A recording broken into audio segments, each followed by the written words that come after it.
What's going on, all you Marvel Movie Maniacs out there? That Phat Samurai is here with, holy shit, we got Daniel, the Sci-Fi Sentry. How you doing, brother? Good. Honored to be here, man. Honored to be just sharing any kind of social media, any kind of interaction with that Phat Samurai Guy, of course. So Yeah, buddy. We'll do more videos like this. This will be a lot of fun because we are fans of, you know, similar interests, right? We like the kaiju monster movies, the genre. We like there's badass Gundam anime and all kinds of anime. Plus, we're collectors, as you can see. oh Your, yeah. your Godzilla collection is insane, by the way. Oh, all right. Man.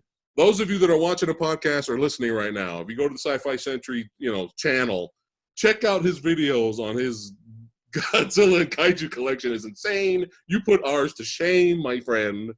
But it's pretty awesome. It's pretty awesome. But yeah, we expensive as hell, man. I don't know what I was thinking, like going out of the blue, becoming a hardcore collector, and just going for the expensive ones that look really good and taking up all the space. And I'm already running out of space and probably have to buy a bigger rack. But I mean, I don't know, man. But I mean, as far as your collection overall, I mean, mine's like nothing compared to yours, man. Well, we try, but no, I agree with you, man. Like the more, it's so much fun to collect and be a collector. But then again, you have we running out of damn room. Now we got a whole other room, a storage section for boxes. It's like, this is getting ridiculous now, And you're right, you get what you pay for, right? Like exactly, you have to cough up a few extra pennies just to get the better looking statues and figs. I mean, that's kind of how it is, But sometimes me and you score, though. We get some deals. Man. And speaking of getting deals, you just bought the Blade. Yeah, what do you have there? The Blade Trilogy, right? Yes. Yeah, man. Before it's the 4 from 1, 2, and 3, and then they added that old school. I mean, they added that one from back in the days with Sticky Fingers. He played Blade. Yeah. And it was when Spike TV had just started their TV shows and all that stuff. And yeah, it came. Right. I got it for $7.99. No, $7.99. Yeah, $7.99 is steal. So did you watch the pilot? Because I don't think the whole show's on there. It's just the pilot, right? Yeah, no? it's just actually it's not the whole season, but I think it's probably just one part of a season. It's not actually the whole first season. It's just like one part, I guess, that they thought was more legit and legitimate as far as getting viewers. Because I didn't really dig it. I thought Sticky Fingers was cool for the look, because he did have the look. Sticky Fingers was cool until he took his damn sunglasses off. Oh yeah, man. His eye all fucked up. I'm like, no, we can't have Blade with fucked up cross-eyed. We can't. It's not, no. Put the sunglasses back on. It's like how they say with Hulk Hogan with his bandana, that old joke where when he takes the bandana off, he loses his power. Have you ever heard that? Yeah. He's like he looks like a peeled onion, man. The Orange Goblin, that is Hulk Hogan. But yeah, I mean, yeah, Sticky Fingers with the sunglasses on, I can kind of deal with it. I remember I tried to watch the show because I was a big Blade fan, and I just couldn't really get into it. But here's the thing, though, is that I heard from the grapevine, and I was doing a little bit of research recently, and I was reading a lot of comments. Apparently, when it was released, the whole show, when it was released on DVD, apparently there was gore, there was violence, and it was mature rated. And a lot of that was cut from it was TNN, I think. Was it TNT or TNN? It was actually Spike. It was Spike TV. Okay. Yeah, I think when it aired there, it was kind of chopped down for, TV viewers. Mm-hmm. Yeah. So I'm curious, and there's actual fans of the TV show, and I'm kind of curious because I did not know that. I did not know a lot of the violence was trimmed down, and the story got better apparently. They said it got interesting because you followed the female character, and Blade would show up once in a while, but it was still like important when he would show up. Yeah. So, and I think the female character, sorry, spoilers, at some point, she gets turned into a vampire. And so you're following her story, dealing with that. And then when Blade would show up, they kind of had good charisma together. This is what fans of the show are saying. We may still revisit it and be like, this is some bullshit. This is a disgrace. I mean, you never know, right? But the sucky thing is I think you can watch it. I might be wrong, but I think you can watch it on Amazon Prime, and it's on Tubi. And I wanted to revisit it, but it says TV 14. Oh, okay. And I'm like, oh, they trimmed it down even more then. Yeah, maybe when hell freezes over and I'm in a Best Buy somewhere and I look in the bargain bin for the whole entire show for $5, maybe I might pick it up and give it a shot and, maybe talk about it in a future video. But yeah, I just wasn't digging it. Cross-eyed, glass-eyed Blade was not cutting it for me. But we are here to talk about all three films. So you paid $7.99 for the trilogy, right? Yes, sir. So basically, you paid $7.99 for the first two films, and you got the third film for free. Pretty much. Shows how much it's really worth, or what people think, or what they think it's worth. I mean, it was from the Spike TV, because I think Spike TV was a station that was like it's all on its own, and it started its own to be, I guess, towards a more mature audience. And yeah. It was a little more lewd at that time, like in the early 2000s. Yeah. As far as now, like everything is pretty much, PG-13 now, and you say something wrong, or you say something about the wrong, race or anything like that, people get crazy about it. Yeah. But I was surprised. One thing I was surprised was about his acting. Like, I thought it was going to be a little bit worse. Yeah. But when you thought about the cross-eyed, sticky fingers, and what I meant by the third film for free, I'm talking about Blade Trinity. Oh, okay. Which we'll get to later. Now, I don't know. This may be an interesting video. You may have really liked the film, and that's fine. But we'll get into the positives and the negatives of that movie when we get to it. But let's go ahead and first talk about Blade 1998. Son, 1998. Wesley Snipes bringing it. It's directed by Stephen Norrington, written by David S. Goyer. Doing a little fact checking over here on IMDb. Also starring Stephen Dorff, Chris Christopherson, Boucher Wright, Donald Logue, Udo Kier, and Tracy Lords for 5 minutes. But were you aware of the Blade comic book character before the film came out?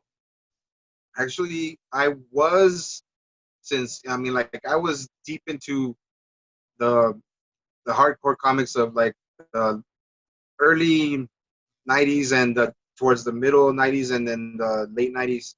But I was more into, like, say, Ghost Rider or any other, like the Midnight Suns, Morbius, Man-Thing. Yeah, Ghost Rider. Man, I didn't even know that. That's man. But yeah, but I wasn't that familiar with Blade. Yeah. And neither was I. I seen a few comics, but I was not drawn to them. But the only familiarity was from the 1990 Spider-Man animated show. And there was that episode on there where Blade, I think maybe it was a two-parter. And there was an episode on there where Blade showed up, and I guess Spider-Man was fighting Morbius. They were fighting Morbius, and vampire villain from Marvel Comics. And I was just like, dude, who's this guy? But it really wasn't until the film came out where I was just in love with the character. Like, I didn't know what to expect. The first Blade was really a pleasant surprise. And I don't know if you knew this. You probably did. You probably do. But around this time, comic books for Marvel were not doing well. As a company, they weren't really selling well. They weren't doing well. And it was a huge risk to try to launch into the movie business with an obscure character, like not start with Spider-Man or somebody more known. They really risked it starting with an obscure character, somebody didn't, not that many people know. Now, there was The Punisher with Dolph Lundgren, which was R-rated, that came out early 90s. It was the early 90s or late 80s. I don't remember as of right now. But and you have that film, which technically you could say is the first R-rated Marvel superhero film. But in terms of mainstream launch, mainstream success, Blade really saved Marvel Comics at the time.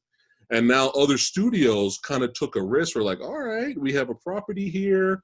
Here comes Sam Raimi from Sony Pictures, and let's take a risk on Spider-Man now, and then Daredevil and X-Men and all that stuff.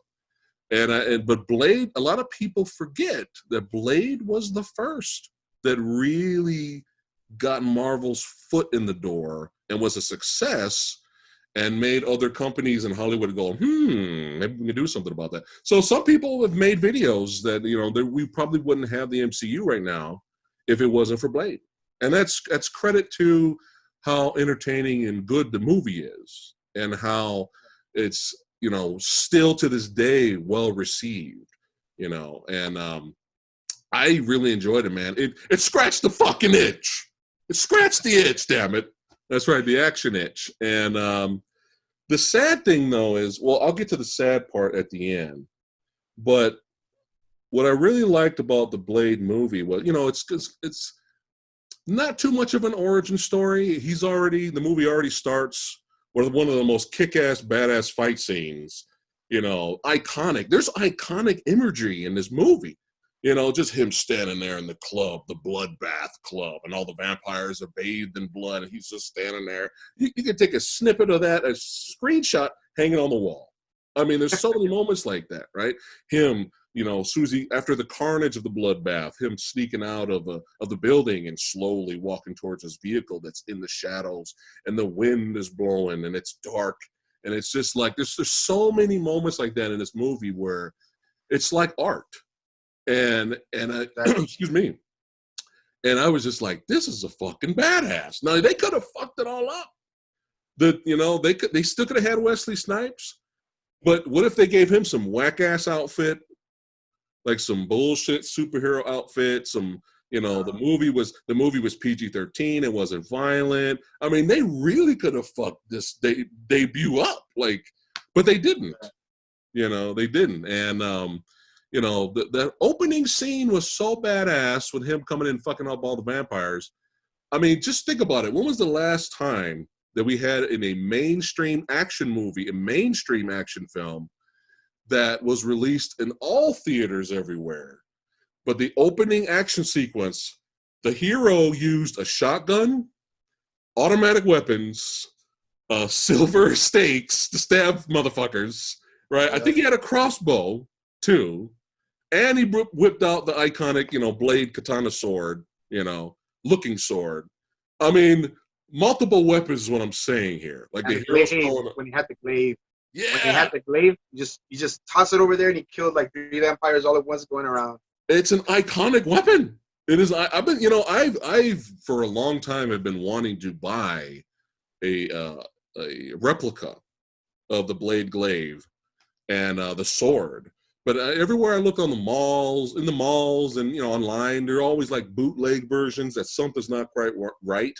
That's why I never bought those. But, dude, the glaive is so iconic, man. When he threw that thing spinning around, cutting up vampires, he catches it. I mean, he sets the dude on fire. Like, all of this happened in the opening action sequence, at the beginning of the movie. This is a fight scene that easily could have been the finale of another action film. Oh, definitely. You know what I mean?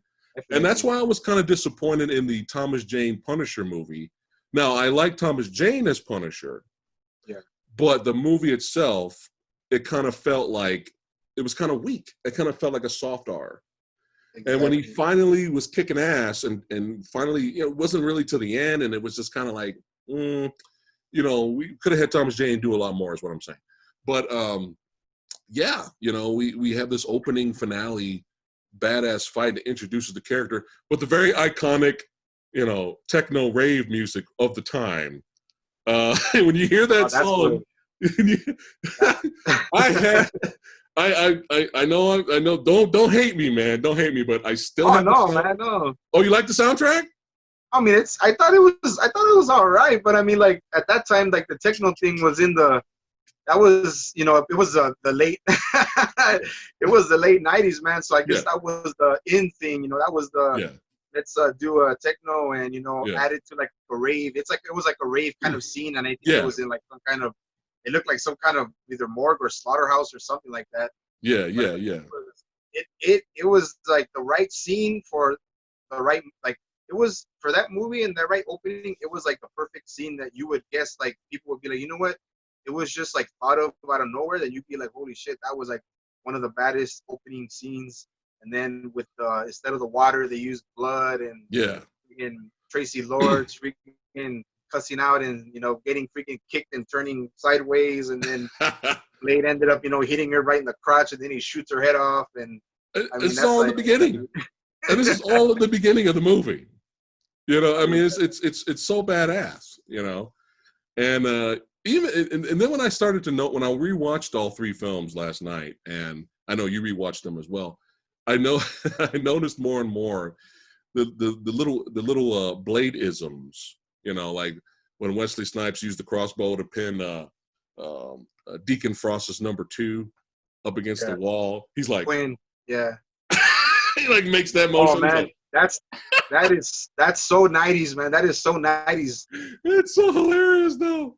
But he would have these little, he would smile and grin. I think that's what made the Blade character more likable, was because how Wesley Snipes played him, because he's a killing machine.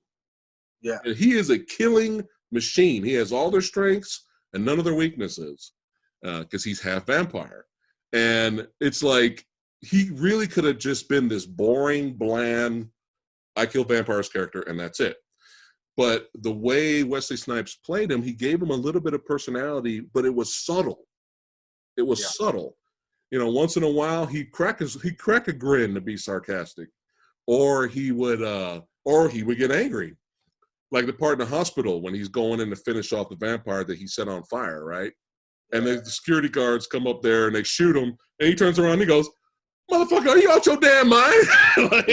like his moments, like Wesley Snipes gave him, even though he's a very stoic, quiet, serious character who's just there to kill, and Exactly. obviously does not have a family upbringing. Like Whistler really is the closest thing to a father figure for him. Still, Wesley Snipes played him in a way where he did he shows emotion, but in subtle ways, which work, which we'll get to later when we talk about Whistler's death in Oh that yeah. movie. So, what were some of the things you liked about Blade, and some of the things you didn't like? Well, honestly, like I said, Be like you asked me honest, man. earlier. Be honest. Oh I mean, like, and me, raw and real. I'll say it straight, man. Yeah.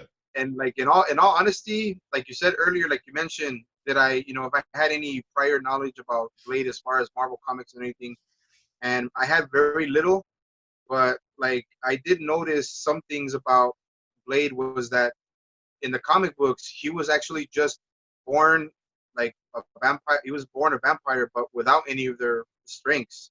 Right. And you're gonna trip out. I don't know if you know this kind of knowledge, but I did some digging, and actually it wasn't until Blade had a confrontation, and he was older, of course. It wasn't until he had a competition with Morbius that Morbius bit him, and he became a full Dampier. Ooh. All Like right. that's when Interesting. that's when he became a full Dampier, because the DNA of him being part vampire was only his blood, and of course Morbius is the living vampire, so something kind of like a mutation happened, Okay. and he like fully became a Dampier, and then he gained all of their strengths, and that's when he became the Daywalker. Wow, look at And that. that's something I think. Knowledge. I'm gaining the knowledge. Yes. So so It's actually interesting too. That's actually pretty I interesting. mean, well, that's why I wanted to. That's why I wanted to throw that out there. And then Yeah. and then now you asking. And then now you're asking me about what I liked about the film. I mean, man, there's for of course it's a great late '90s film. I think Wesley Snipes was like that's his character. Like Oh yeah. if you mention Wesley Snipes, you're gonna be okay. You know what that Wesley Snipes is Blade. Like Yes. he's there. The way his hairstyle was, the way he had the tattoos going from his back, to his neck. Of course, the clothes and the the leather pants and the Yeah. boots and The everything, trench and coat. the weapons. I mean, the weapons. Yeah, the weapon. I mean, of course, they improvised on the weapons. They added the glaive. They added Yeah, yeah, yeah. the shotgun crossbow, and Yeah. yeah. But I mean, there's some like the main thing about it is like there's so many things I can mention, but like the best thing I liked about Blade was his image as a character. And Wesley Snipes is known as a really good actor, so how he was able to like make Blade less sociable, less likable, Yeah. and showing less emotion Right. was really the part like that. Like man, it like it's like he didn't even have to work at it. He's like, you know what? If you want me to play this character and make him, a little bit dull, yet give him a little bit of a spice as far as him being more, showing more emotion. Yeah. Then yeah, that's a thing I liked about just the character overall, Wesley Snipes being Blade. Yeah. And And I started to notice after the first two films, the comic books, the character started to kind of look similar yeah, to the Wesley Snipes version, which is perfectly fine by us because it's fucking badass. oh yeah. But yeah, I mean, the character's just really great. Now, in the original comics, wasn't he supposed to be British? Um, that I don't know Okay, exactly, but okay, I do know that his actual attire and his clothes and his uniform and his gear that he used in the actual movie of Blade 1998. yeah. Actually in the comic books, he used to wear a green trench coat with dark brown pants. Didn't he have an afro? Yeah, I you know what?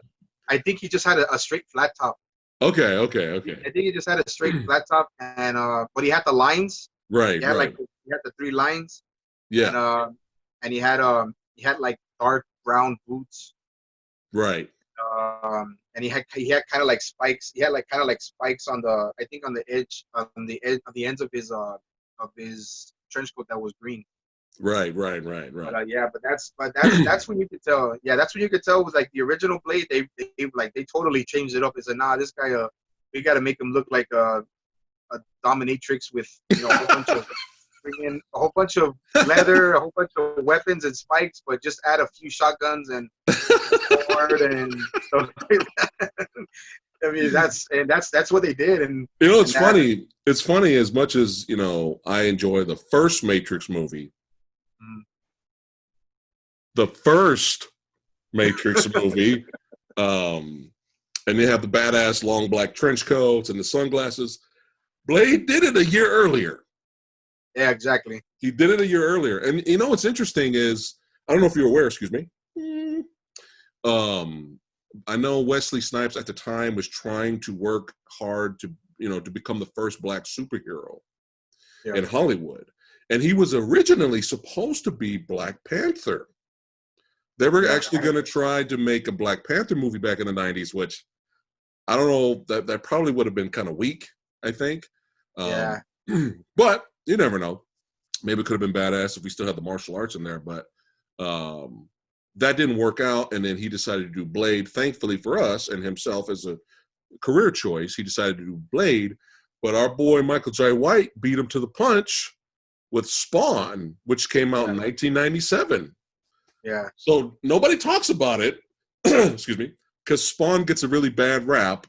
But Michael J. White technically is the first black superhero in a Hollywood mainstream release film. Okay, Yeah, so exactly. But Oh I just yeah. want to just throw a little history tidbits out there, juices for those that are watching and Oh, of listening. course. Oh yeah, man. But back to 98 here with Blade. So let's go down the list here.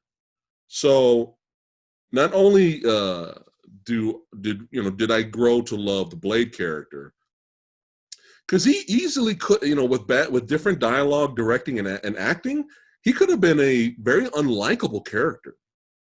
Yeah. He could have been just this asshole, but they made sure the acting and directing the dialogue was done very well, and we ended up liking Blade. But I was not expected to like his sidekick a lot as well. We have Chris Christopherson, the veteran, the legendary actor from back in the day, playing Whistler, his sidekick, and he's hilarious. Like he's a badass himself. He's like, he don't give a fuck, man. He's like, I'm putting gasoline in Blade's car, but I'm smoking, and just the way he talks, like Chris Christopherson's voice, Oh yeah. he's gonna be eating shit for a year. This dialogue was hilarious, but he wasn't fucking around either. He wasn't fucking around in that movie, and he was a really great, likable sidekick to Blade, and they had really good chemistry as well, and that worked really good to the point where, oh, I'm sorry, I should have said this earlier. Spoilers for all three films. If I didn't say that earlier, I'm saying it now. Sorry. Okay, spoilers of all these three movies. Let's rewind a little bit first before we get to the other spoiler part. So, did you want to talk about the plot like a little bit? Just give a brief, tiny plot synopsis for people that are new to Blade and may not know about it.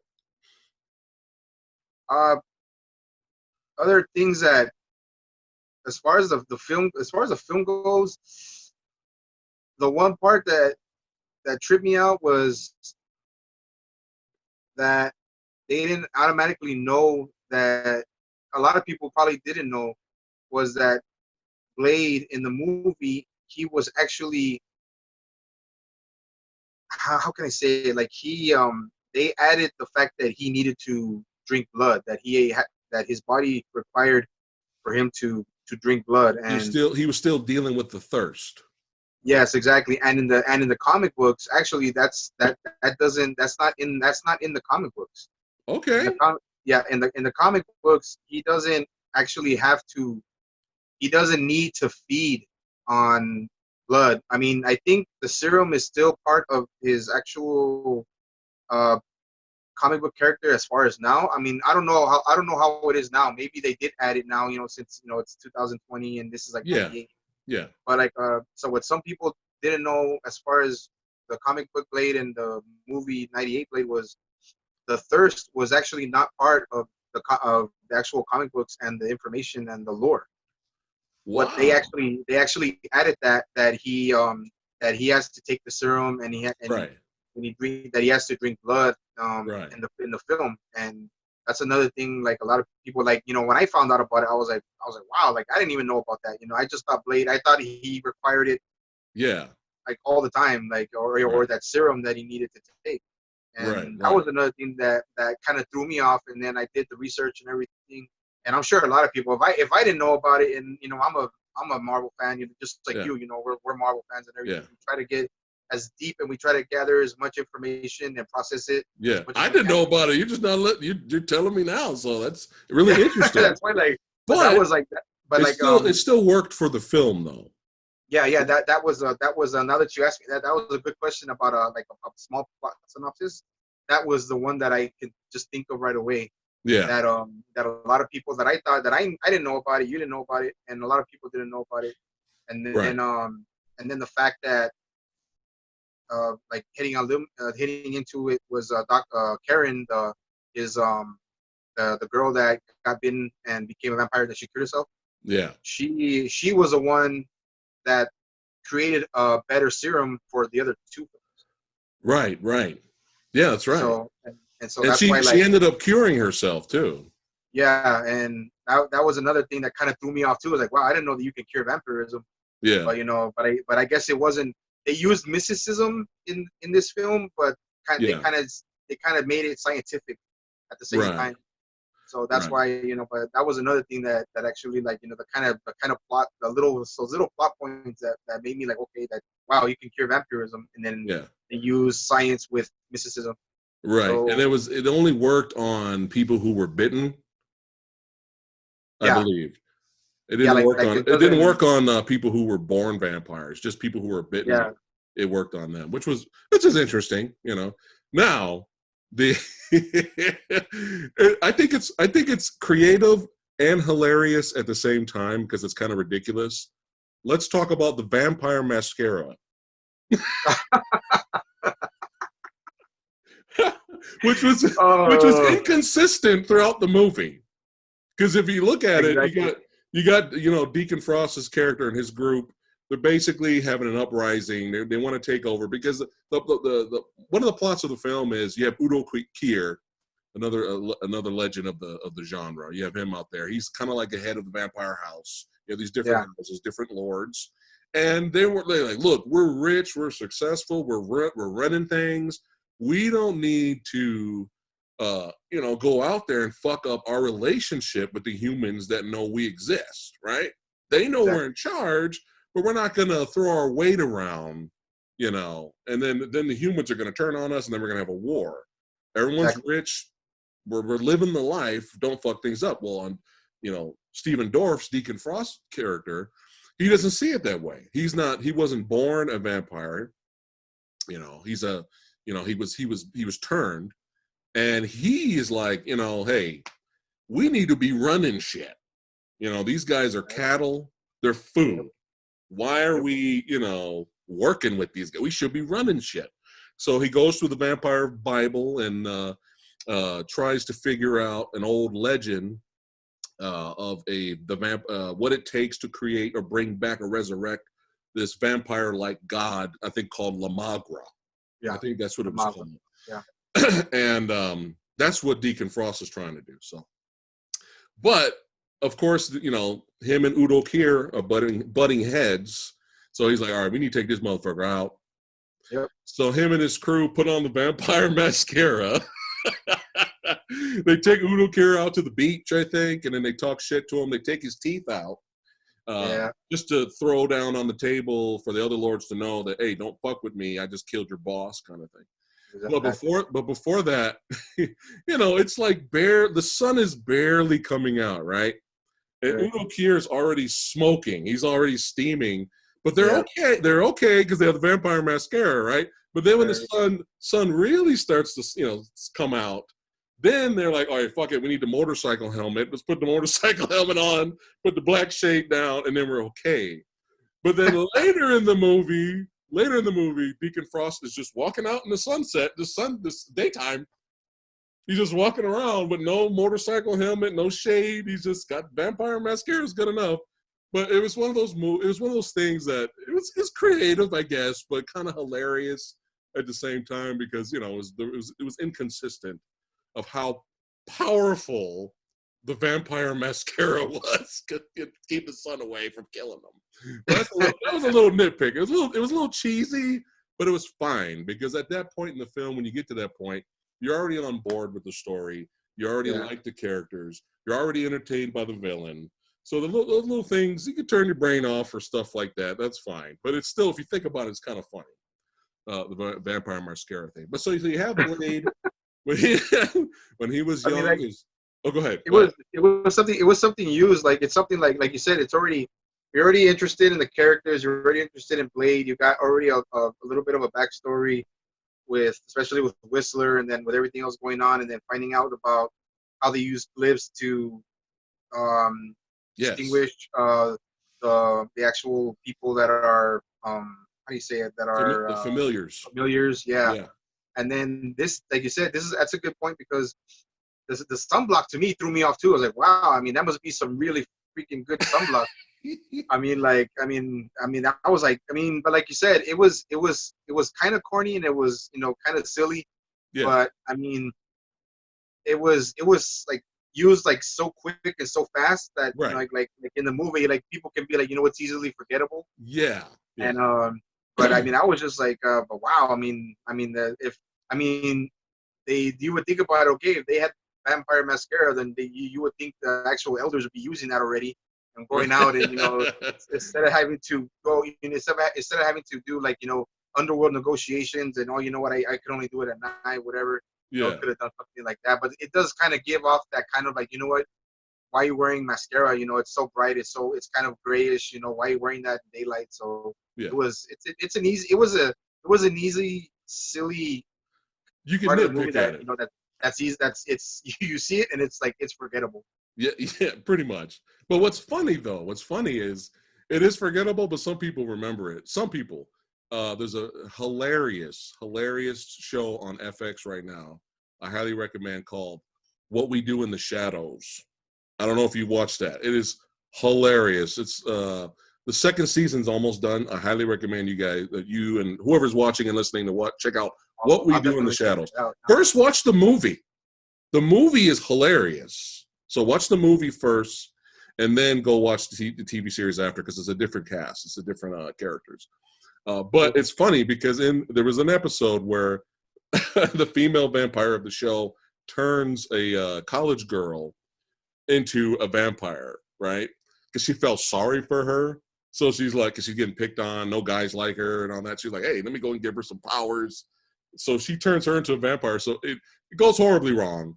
I know we're getting off track, but I just want to bring this up because at the end, she's like, thank you for giving me this gift. The girl is, right? And she's like, let's spend the last day today. Let's watch the sunset, right? Or let's watch the sun come up, right? And then the vampire girls, the vampire female character is like, well, are we going to get burned? She's like, no, we'll just do like they did in Blade. And so they're sitting on top. And this is a recent show.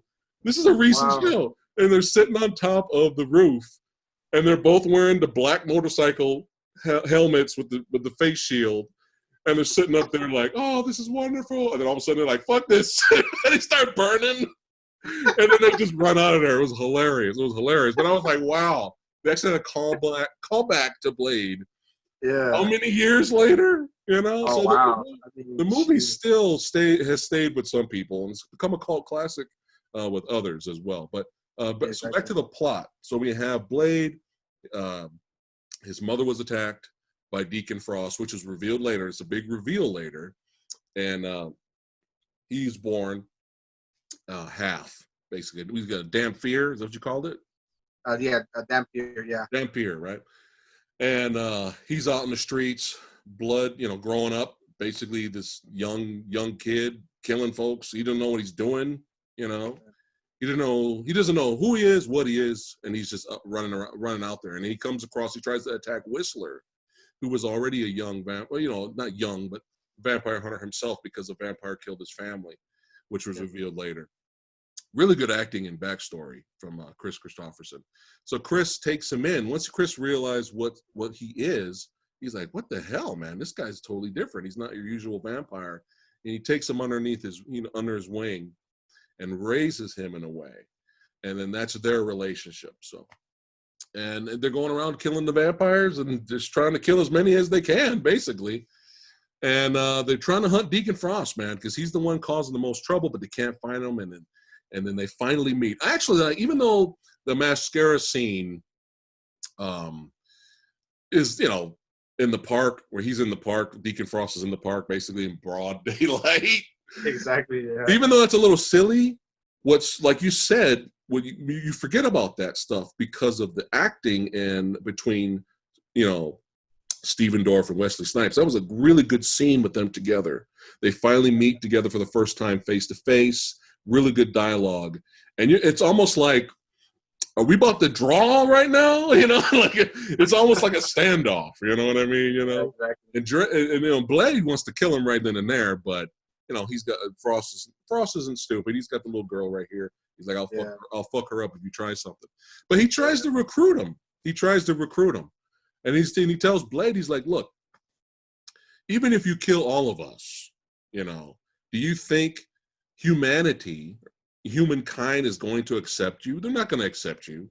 Why? Because what did he say? You're a fucking maniac. Yep. That's what he said in the movie, right? And he's like, look, join us. We'll give you a home. You'll be a stud. And at first you kind of think, well, maybe he's really trying to, instead of fighting Blade, bring him into the fold. But what he's really trying to do is, according to the myth, they need the blood to raise Lamagra. They need the blood of a Dampier. Am I saying it right? Dampier? Dampier. Yep. Dampier's Dampier / Daywalker. Daywalker. It's like We're called Daywalker. Yeah. Yeah. So that's what he's really trying to do. So things don't go right. There's conflict. We get some really cool action scenes here and there. What did you think of Pearl? Do you remember? First it was hilarious when I was like, at first I was like, holy shit, like damn, and then you know, Pearl freaking farts in the middle of them walking in.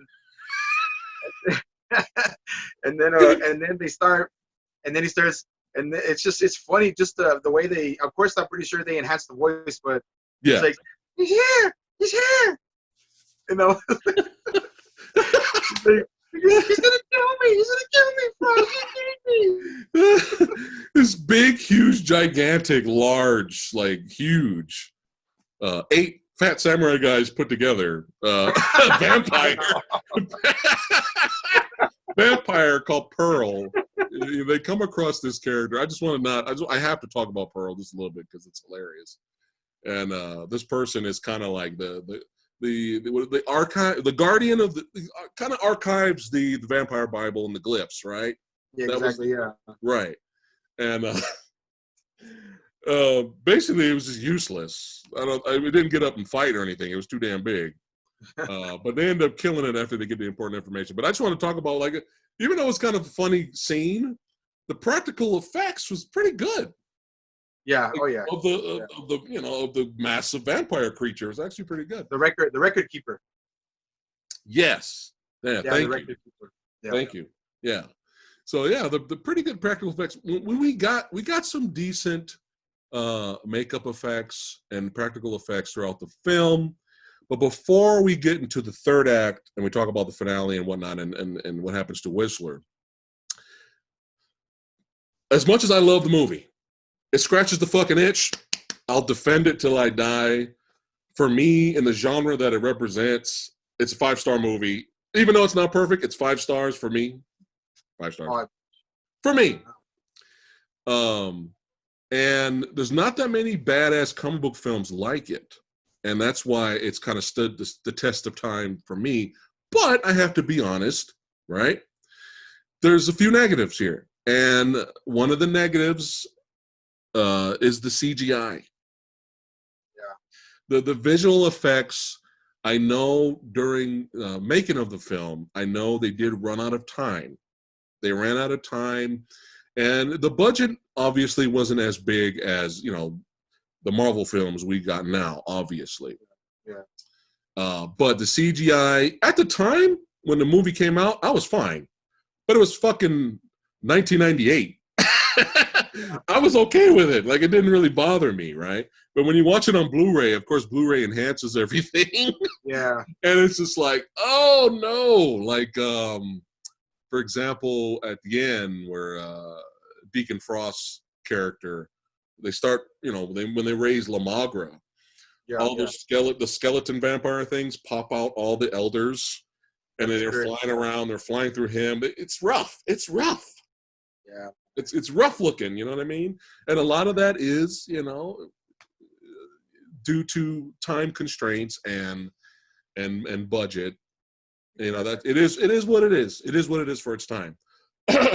Also for 98, I mean. Yeah. For the year 98. Yeah, and this wasn't even big budget 1998. Yeah. You know what I mean? So it's kind of like, and a good example of how things were not finished. Did you get a chance to watch any deleted scenes on the DVD? No, you know what? No, actually, that's you would have think I would have gotten to the deleted scenes, but I was like, no, you know what? I just kept focusing on the film. Yeah, that's all. That's all we really needed. I was just throwing that out and just making you aware of it. But there's an alternate. There's a deleted scene on there that was supposed to be the original idea for Frost versus Blade's end fight, and it's horrible. It's god awful because the Wow. special effects weren't done. And so Oh, they raised Lamagra up. So there's no sword fight. There's none of that. They raise Lamagra up, and it becomes this big, huge, gigantic blood tornado thing. And wow. it fills up the room, and Blade's like hanging on the wire, like trying not to get sucked into it. And then all of a sudden, Deacon Frost's head. It's so bad, dude. For comedy purposes, watch it because it's hilarious. You see Frost's head pop out and go, "Hey, Blade, I'm all powerful now, and I'm gonna kick your ass, and there's nothing you do about it." It's so bad. It's so Oh, bad. So thankfully they didn't go with that route because it was horrible. So anyway, so yeah, the CGI, especially when he's killing the vampires, like in the club and stuff, and they disintegrate. It's kind of rough. yeah. It's kind of rough, you know what I mean? But it doesn't detract from usually bad CGI. Usually sticks out like a sore thumb, and it usually ruins your viewing experience, right? Oh, Which yeah. for me, I don't know, I can't speak for others, but which for me, it did not for Blade. It did not ruin Yeah. the badass, awesome, kick-ass experience that was Blade. So, but I have to be honest, CGI did not age well. Got to be honest. Got to point that out, right? Excuse me. I mean, and you mentioned because like I said, I bought it on DVD, so I can imagine if I would have bought it on Blu-ray and then put it on my 4K TV, and I would have been like, oh man, I'm like, it's how do you say it? Oh my God, it's Rego all over again.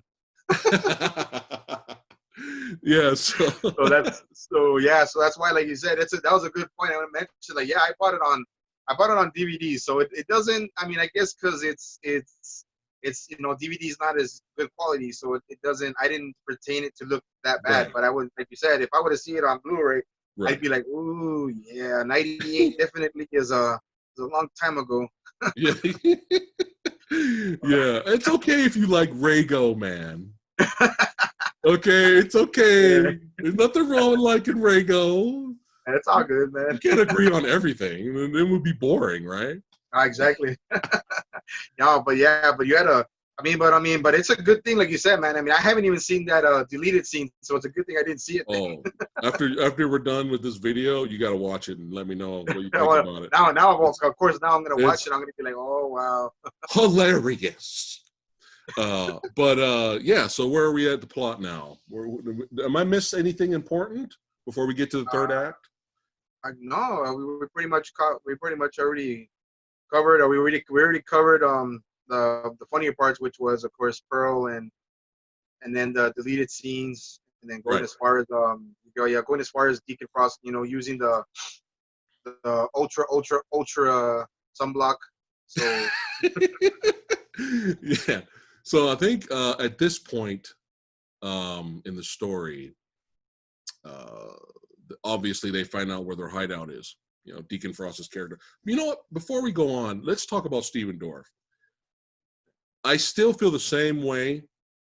About his performance as this character as I did when I first saw the movie many, many, many years ago. And I really like his performance as Deacon Frost. I really like it. It's like the perfect example of douchebaggery, right? Perfect example of douchebag mixed with, I'm going to slit your throat. exactly. And I think that's why it works. And, I've always wondered what the fuck happened to Steven Dorff?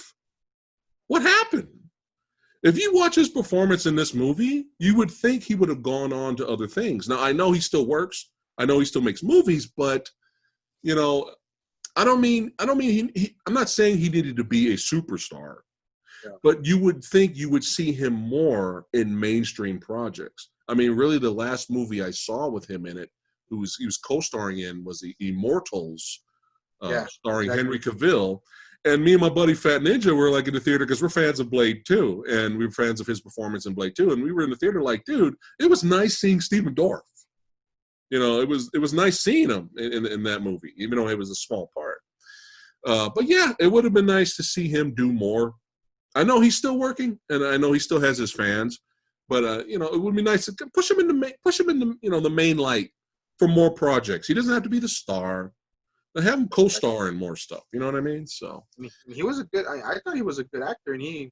yeah, I mean, I didn't. I had nothing. I mean, just the name of the character they used from Marvel Comics yeah, fit his character. yeah. It just fit his character. He had that. He had, Frost. yeah, he had that. I mean, he said he had that. How do you say it? Like that American Psycho character slash a person that's pretty much a spoiled rich boy Yeah, yeah, slash right.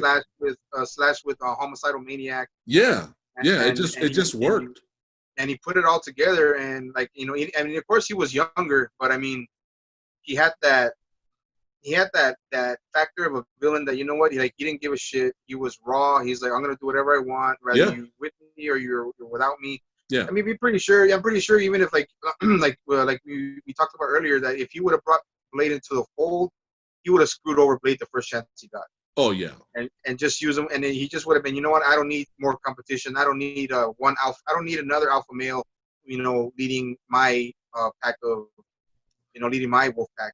So he yeah, was, yeah, you can tell he was a kind of person that was he'll he'll play with you, he'll play with your thoughts, and then he'll screw you over first chance he gets.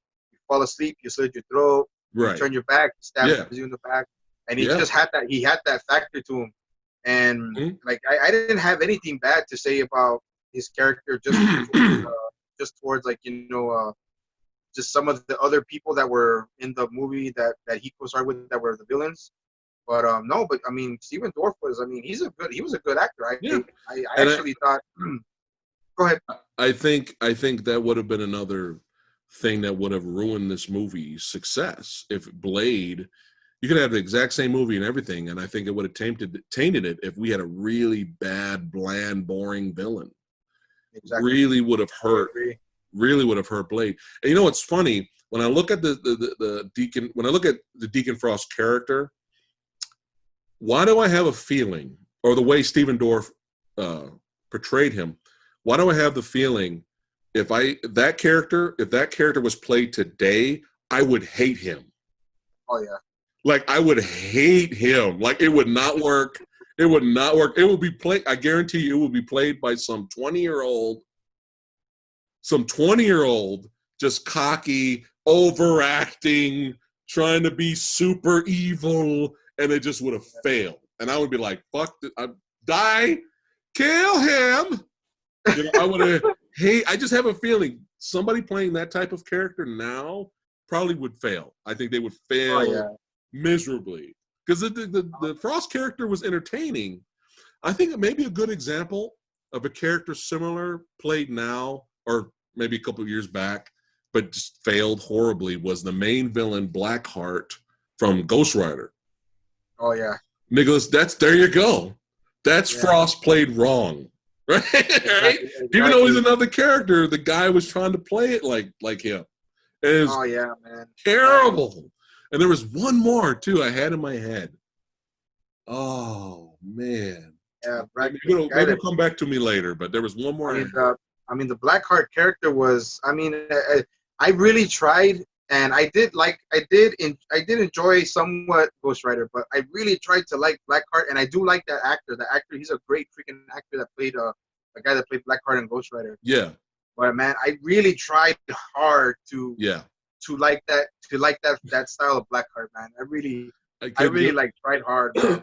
when I But saw, I mean, again, budget constraints, but when I saw what Blackheart really looks like in the comics, it's so fucking badass and metal.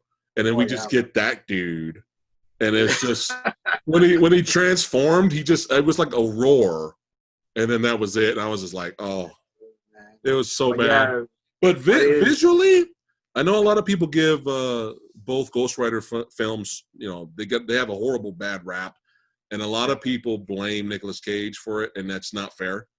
No, no, not That's at all. not fair. But visually, special effects wise, the first Ghost Rider for its time still pretty cool, looking.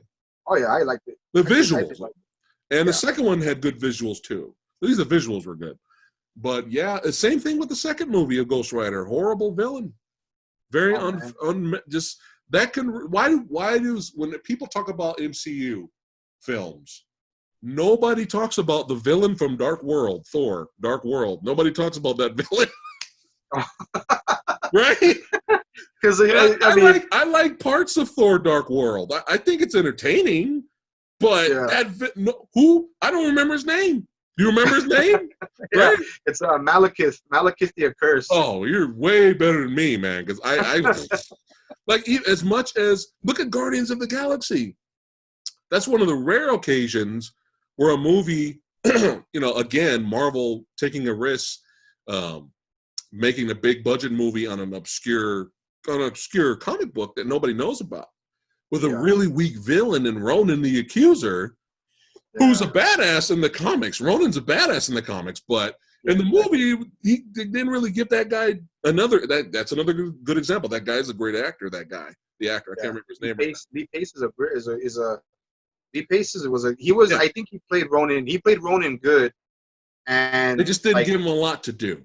yeah, and but like making him Thanos' little errand boy was probably what they intended to do because, like you said, the Guardians of the Galaxy at that point wasn't really they weren't really known, and they came a little bit later. They weren't like it's not like they're not like other like older forms of superhero teams from like the early '90s. You know, of course, you had Right. the Starjammers, and you had they had the Nova Corps. You know, they and Guardians of the Galaxy came a little bit like maybe later in like maybe the towards the 2000s. Right. So it's but like Ronan the Accuser also is kind of not too new, but he's kind of in between, like maybe late '90s or Yeah. maybe early '90s. Yeah. So yeah, but I mean, and then like you said, and going and like you said, well, us thinking about other parts of Marvel characters that are not known and actors and like Lee Pace and Yeah. the guy that played Ronan was fantastic for Ronan, man. Yeah. And like you said, the guy that played Ghost Rider, I forgot his name. I don't know his name. Yeah. I forgot. He did a good job, but he was definitely the wrong character. Right. You know what I mean? And like, especially and then the guy and then like it's like you would have to get somebody like to play a Deacon Frost like now. You would probably have to steal an actual good actor from like the MCU, which would be like Tom Hiddleston. You know, I think Yeah. He probably could he have would have pulled. played. Yeah, I could see him pulling Frost off. He could pull off Oh yeah. pull off a Deacon Frost. And Oh then yeah. and now that we're back on the like on actual like me just like I said I always do digging when I try to get into information about Marvel characters. Yeah. Deacon Frost is actually, I don't know if you know this, but Deacon Frost is actually a middle-aged vampire.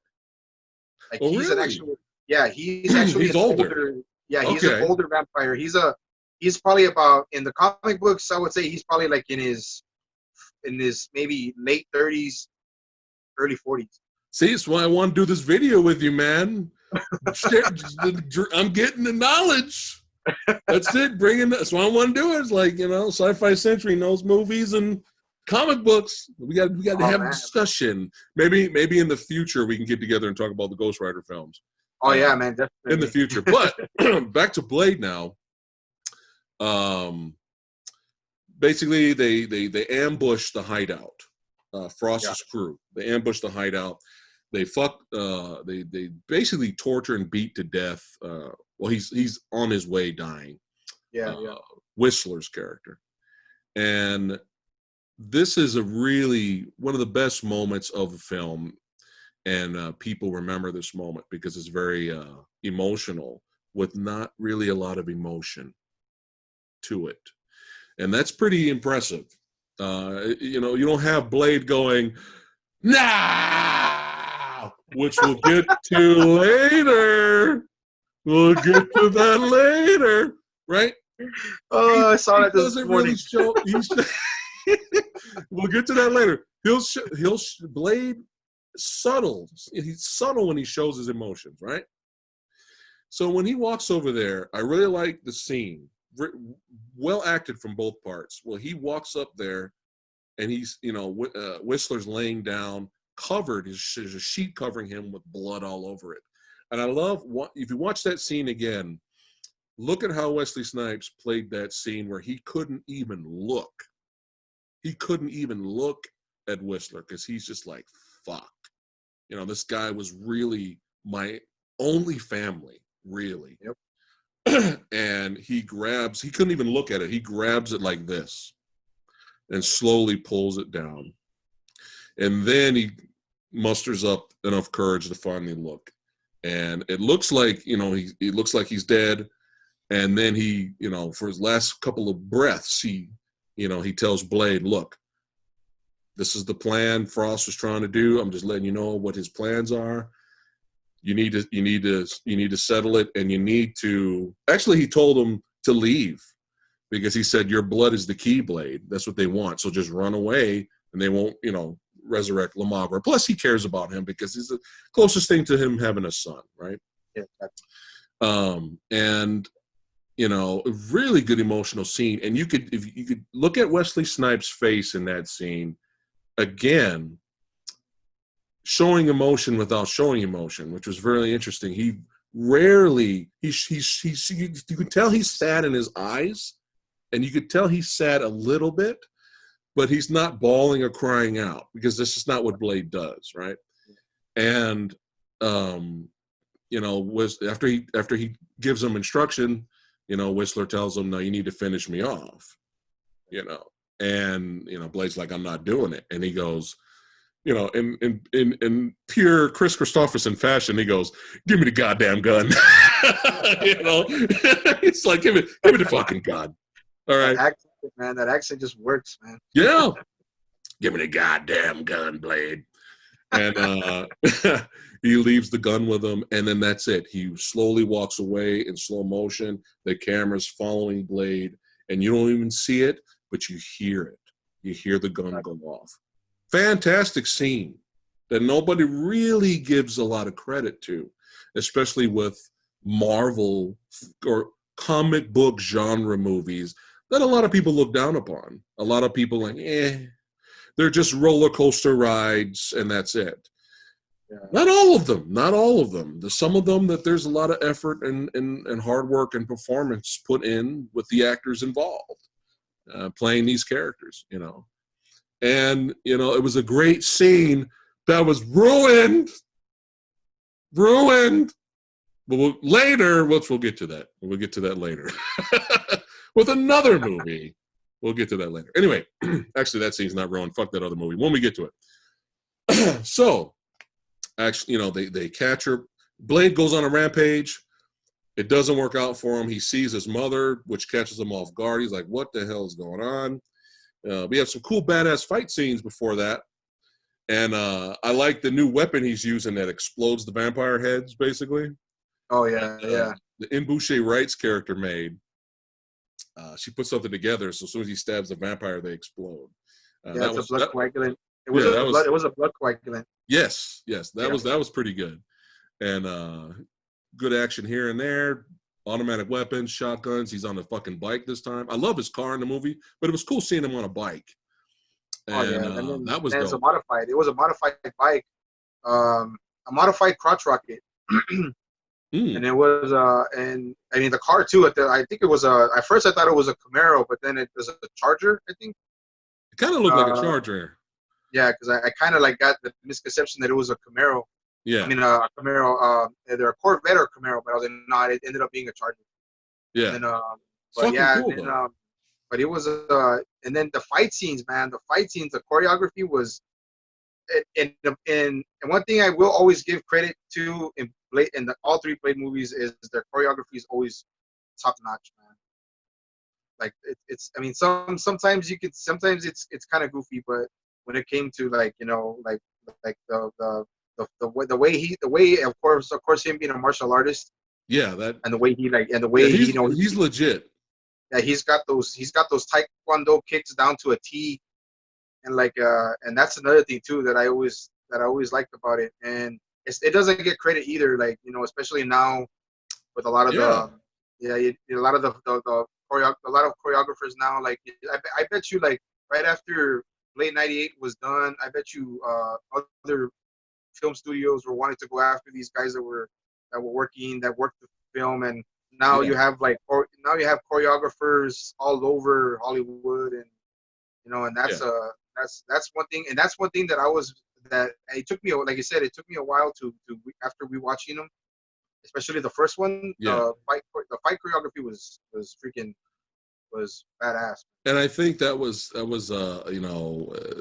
showed and that's a good example you brought up of why the movie was successful outside of people that didn't know anything about the comic book character, because Yeah, you had casuals who were like, dude, this is just a fucking kick-ass action film. yeah, And then you had horror fans that liked the vampire stuff. So it brought the action crowd, it brought the horror crowd. And this is an obscure, think about it, it's an obscure comic book character that nobody knows, and it's R-rated. yeah. Do you think Guardians of the Galaxy would still have been successful if it was R-rated? Oh no. Probably not. But I'm just I like, mean, it would bring in money, but it would be yeah, like, it would people be like, nah. It's like you said, like yeah, now you can't everybody, bring the little children to it. exactly, now everybody's about big explosions and half-ass acting and just visuals. Yeah. You know what I'm saying? I think that's why, the movie still stands the test of time, is because of the first two films.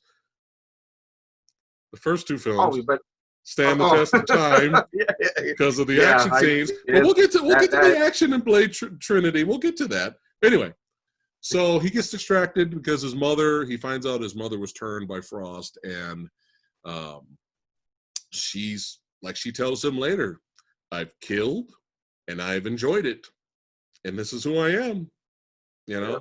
And he gets distracted by that. They capture him, and then they raise Lamagra up, and then we have our end finale fight. But what's cool though is in Boucher Wright's character, because they basically they drain Blade of his blood because they need his blood for the resurrection, yeah. and he's like weak and passed out, and then Boucher Wright offers up her blood to him. He bites the shit out of her. It looked like they were fucking. It looked like something else was going on there in that scene. And then,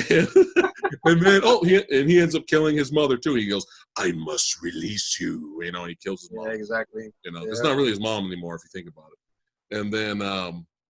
And then we have one of the kick-ass, most badass action, satisfying action body count finales in an action movie and comic book movie history. It's brief, it's short, but it's fucking satisfying. And I was in the theater like, yes, scratching it.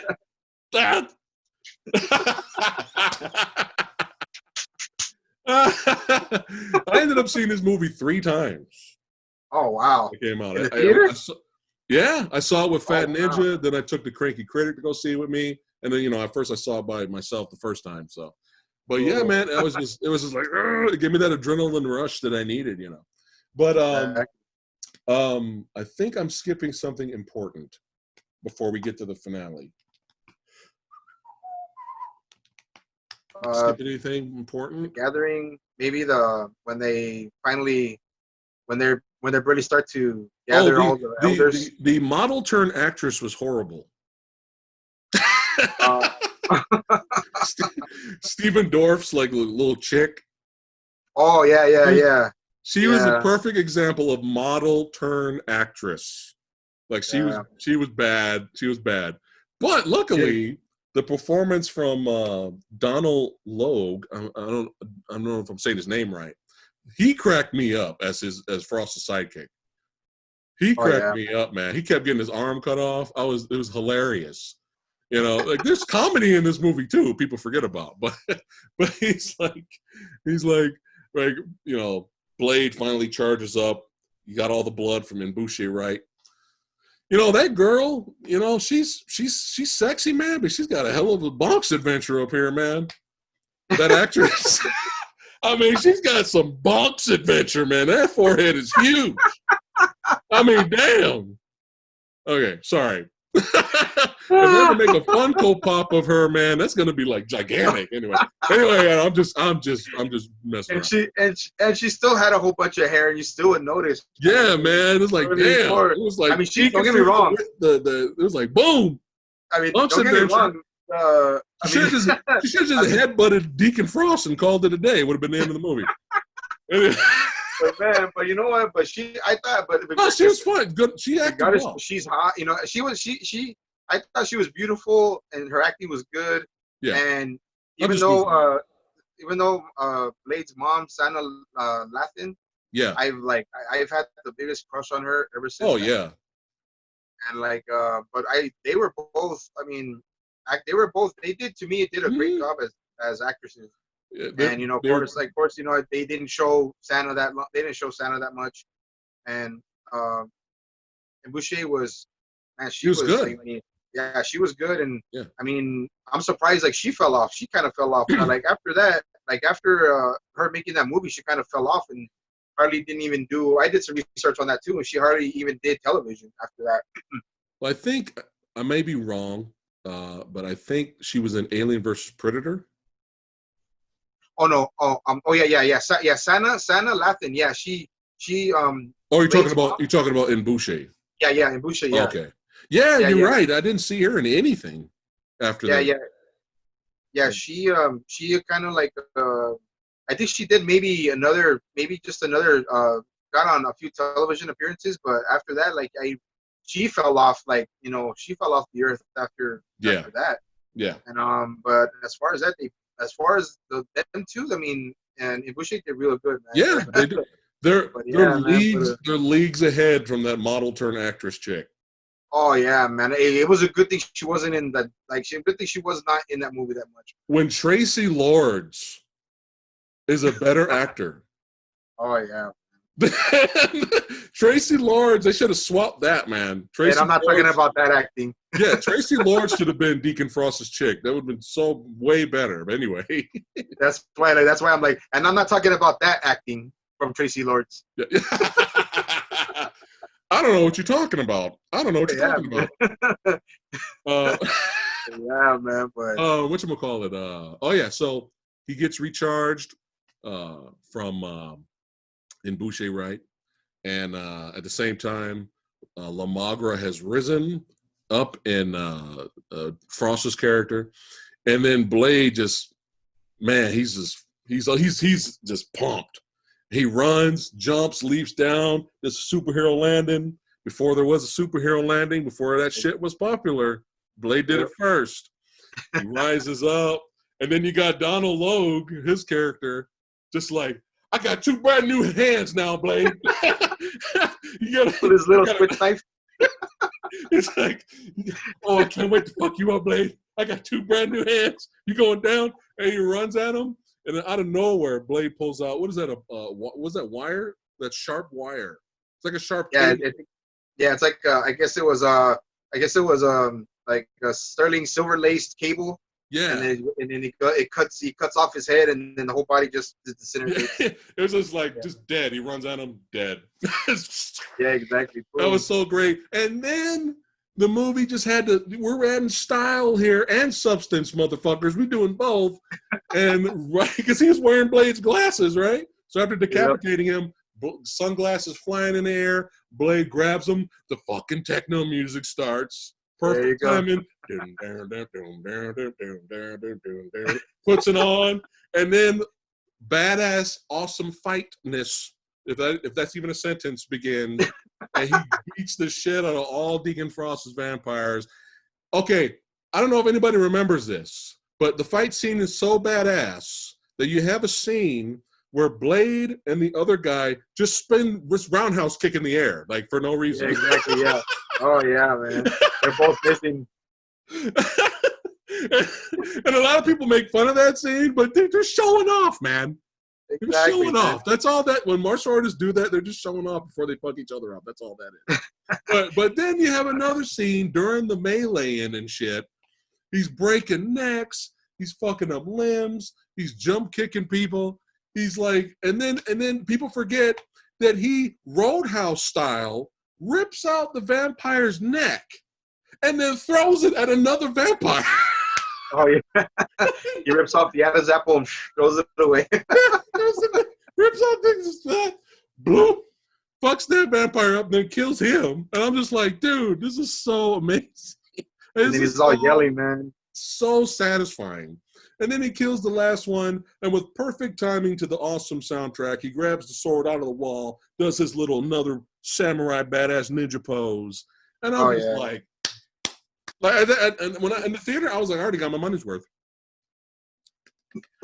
I already got my money's worth, right? Now, exactly. The fight, I don't know if somebody was injured. I'm not sure, but that fight with Frost was brief. If I have to be a little nitpicky, the end finale fight was really fast and it was kind of over. But leading up to that, it was so satisfying that the little Deacon Frost fight really kind of just felt like just a bonus. It was just a bonus. He ends up killing him. First, he's getting fucked up. Frost is fucking him up. But really, the whole fight was them, doing this. They're sword fighting like this, hitting each other. And of course, you could tell they sped it up. Exactly, sped it up, yeah. But, Blade starts getting his ass kicked, and then he ends up grabbing that serum, throws a whole bunch of them at Ninja Star style, throws a whole bunch of the serums at Frost, which blows him up. Now, what do you think of the final line that Blade says? Good, cheesy, or both? Before he blows up. Do you remember the line? He goes, before he throws that last one, or roundhouse kicks that last one in Frost's head. He goes, some motherfuckers are always trying to ice skate uphill. Yeah, exactly. I mean, it was something I wasn't expecting, but it's fine. But just coming out of the way Blade talks and Wesley Snipes like just nailing the character. Yeah, it's like you're like fuck yeah. Like, he's like whatever he says, it's cool. Yeah, and then he kicks it right to his dome. Goes right here. Right in the dome. Huge fatality style blood explosion. Oh, I forgot my favorite part of the fight was he cuts off Frost's arm, spin slashes his abdomen, and cuts him in half. And then Frost's top half flings up, but the blood, La Magra keeps him together, brings his top half back down, and then his hand comes back, and Frost is like, haha, I'm fine, motherfucker. And then it was brilliant directing where Blade slowly turns around, and you don't hear the dialogue. You don't hear it. All you see is his mouth moving. Exactly, yeah. It's all audible. What the fuck? Oh, my God. It was hilarious. I remember the whole theater was dying laughing. They were like, everybody was having a great time. But yeah, he kills Frost, saves the day, and Bonk's adventure goes her way. And then, we have that scene where they're on the rooftop, and you have the whole classic line, the war's not over. There's still the vampires out there, and I have a job to do kind of thing. And then it goes to Moscow at the end. We have that badass shot of Blade in the snow, and he slices the Russian vampire before it goes to credits, and we hear cool techno music again. If you check the deleted scene, there's another scene how that was supposed to end. Where instead of him being in Moscow, it was supposed to end with them two still talking on the rooftop, and then they look over, and across is another building, and there's a shadowy figure up there, kind of wrapped up, standing there like this. I'm looking at him in the wind. Supposedly, that was supposed to be Morbius. Oh, okay. Yeah, you know what? I think I heard about that. I heard about it was actually the director. Okay. It was actually the director who actually directed the Blade movie, who was supposed to actually play. Was actually supposed to be a cameo in the movie, and he was supposed to be Morbius. Really? Oh wow. Yeah, it said when I did some research on that, it said that Stephen Norrington was actually he wasn't acting. He was just gonna do a cameo of him with long hair and of course dark clothes and that would have been fun. Yeah, he was actually gonna be Morbius, but like just a cameo shot. That would have been pretty fun. But even if it was just a cameo, would have been fun. Yeah, but I think what you're telling me about another deleted scene, I think you know what? Yeah, I would have to look at that too because I haven't seen any of the deleted scenes. Yeah, it's So, interesting. I think it would have been maybe too soon to bring in Morbius, but it's still interesting that they were thinking about it. You know, that's really interesting. Morbius. Morbius and Blade have that. I mean, even in the Marvel, since I did some research on it, like Morbius and Blade always have a. They've always they've Yeah, clashed and they've teamed up on a bunch of occasions, and yeah, especially with the Midnight Suns. I don't know if you've ever seen the series Midnight Suns. yeah, Came up. Yeah, that one is like that was one of my favorite ones. I never got to get all the comics at that time because you would have to be like either checking every day or every week at the same store to especially in the 90s, like yeah, the late or the mid 90s, to actually find those like in the magazine section to actually find those comics, man. And yeah, the only one I found was just I only found one out of all of those the whole series. I only found one of those comics, and I would go there like every day, like after right. school, just to go and look. And he was like, "Oh, we didn't get one this month, so we'll probably get another one next month." And and like a lot of them sold out real quick because comics, well, back in that I remember when I was in high school, I think 90, 95, 96, Yeah, like those comics would just they would just fly off the shelves, man. yeah, That's like, yeah. but as far as like when that would have been cool to have. I would have That been would have down. I been, would have been down with that. But maybe yeah, I they would have. figure, he's more of a Spider-Man villain. We're not sure what we're doing with Spider-Man. Maybe it was a rights thing because Yeah, Sony ended up having Spider-Man later. Who knows? But it's yeah, interesting you that got, they were the concept of that. But yeah, you got. kick-ass, badass fucking movie, man. I still love it. It still holds up today, in my opinion. Now, I don't want to end it in a downer uh, right now. I mean, well, Blade Trinity will do that for me. But but a little bit of a downer, and that's Stephen Norrington. That's his name, right? The director. Yeah, Stephen Steve Norrington. Stephen Norrington. Yeah, it's a little bit of a downer because he really had talent. Look at this Blade movie. Look at how he filmed action. Look at how he Yeah, filmed action. Look at how he made things look cinematic. And he really has not done a lot. If you go to his IMDb page, he's only really directed 4 things. That's it. wow, And unfortunately, the last movie he made was such a horrible experience, he quit the industry. It wow. was such a horrible behind the scenes experience that he quit the industry. And that's with another comic book movie called LXG. LXG. The Never. League of Extraordinary Gentlemen. You remember that old movie with Sean Connery? Oh wow, he actually Yeah. Now, what he did was you he think the of? one that What did directed that he do? That's his last movie. Now, what did you think of that? of the movie. Yeah. Actually, you're probably gonna think I'm weird as hell, man. No, we're always But honest. We're always raw and real. I well, I actually like that movie. Right. But I Now, mean, I know the the story and the plot was kind of really off the hook, man, and well, kind of like I heard the graphic novel by Alan Moore is like one of the best written stories. yeah, And I heard yeah, the graphic and novel is great. That's what I heard. I mean, because it's basically just a British form of an Avengers kind of Yeah. initiative. You had Invisible Man. You had what was it? You had Uh, Doctor Jekyll, Mr. Hyde. yeah. You Nemo. You had had Captain Nemo. Captain Nemo, Mina I remember Harker, I Reckless. remember visually the movie had some cool things to it, and I remember liking parts of it, but I don't remember it that well to say that I hated it or loved it. I probably was okay with it. I would like to revisit it though. Maybe that could be another video we can do. We can watch that and talk about LXG. Is it really that bad kind of videos, you know? I mean, I'm I mean, I liked it. I did like it. I mean, but I know there's some very goofy parts, and some of the CGI was pretty, Yeah. wasn't. I mean, it wasn't great, but it wasn't, Hyde was kind of rough. yeah. But I mean, the majority of it, some of the battle scenes in Yeah. film are I like that. I would like to revisit it. Maybe we could do that in the future and talk about LXG. Yeah, but I didn't even know it was him. I didn't even know he was the one that directed. But I apparently, and I'm a big Sean Connery fan. I like Sean Connery, but apparently he was horrible to work with, and him and Steven did not get along during this making of this movie.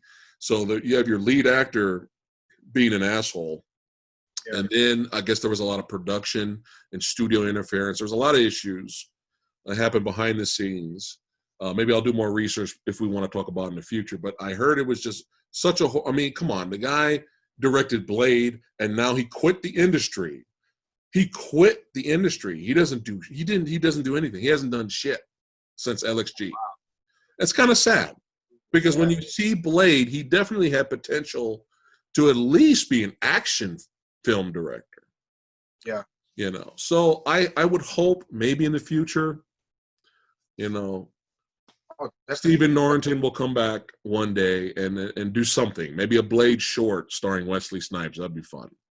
But it would be nice to see him involved in the industry somewhere, even if it's television or something. It would be nice to see him back.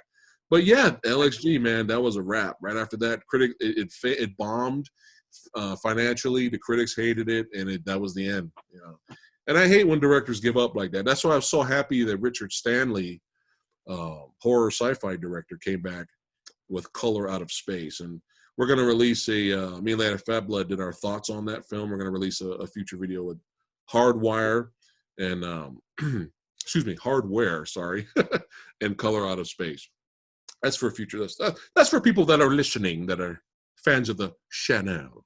But yeah, Blade was great, man. So now let's go ahead and forward to.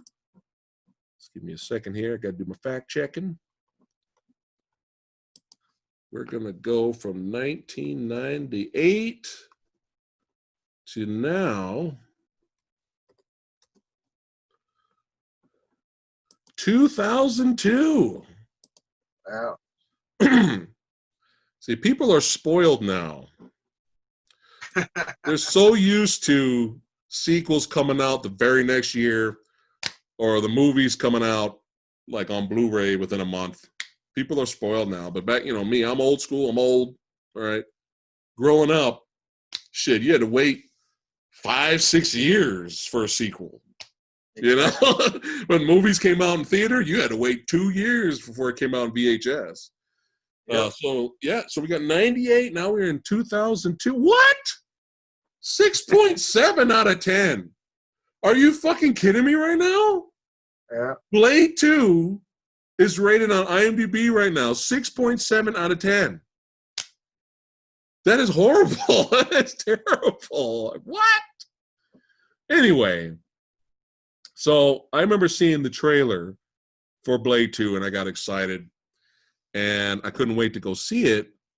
And again, when I went to go see it, I didn't know what to expect. I just know that I really enjoyed the first film. Let's see what the second movie brings us.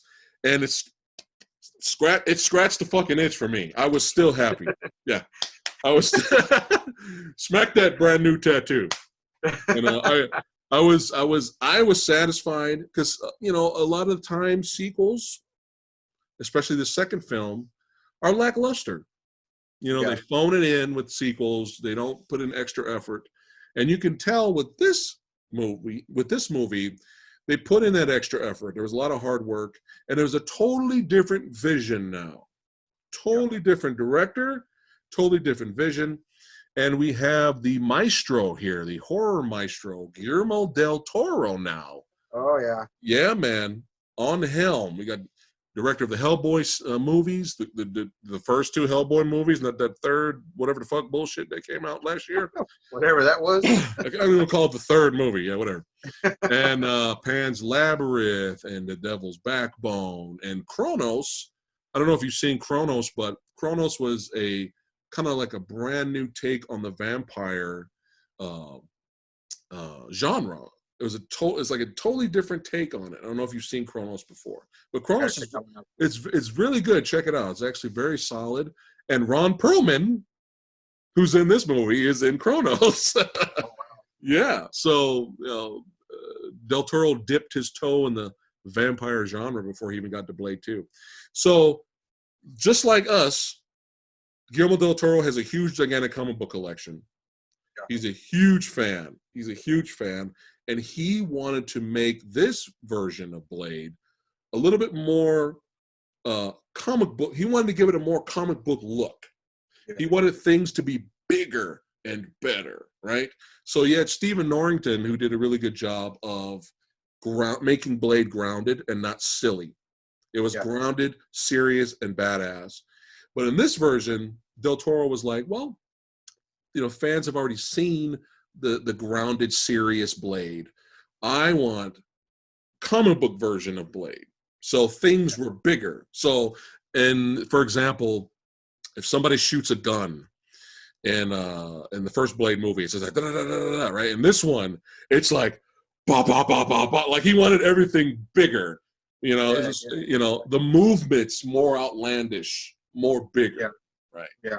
And the movie, I think, does a very solid job of completing his vision of making more, like even you watch the way Blade does, like he does these superhero type poses that he's not really. I think Wesley Snipes just did it just to do it, but he would like lean down to look at things and survey things, or he would stand a certain way.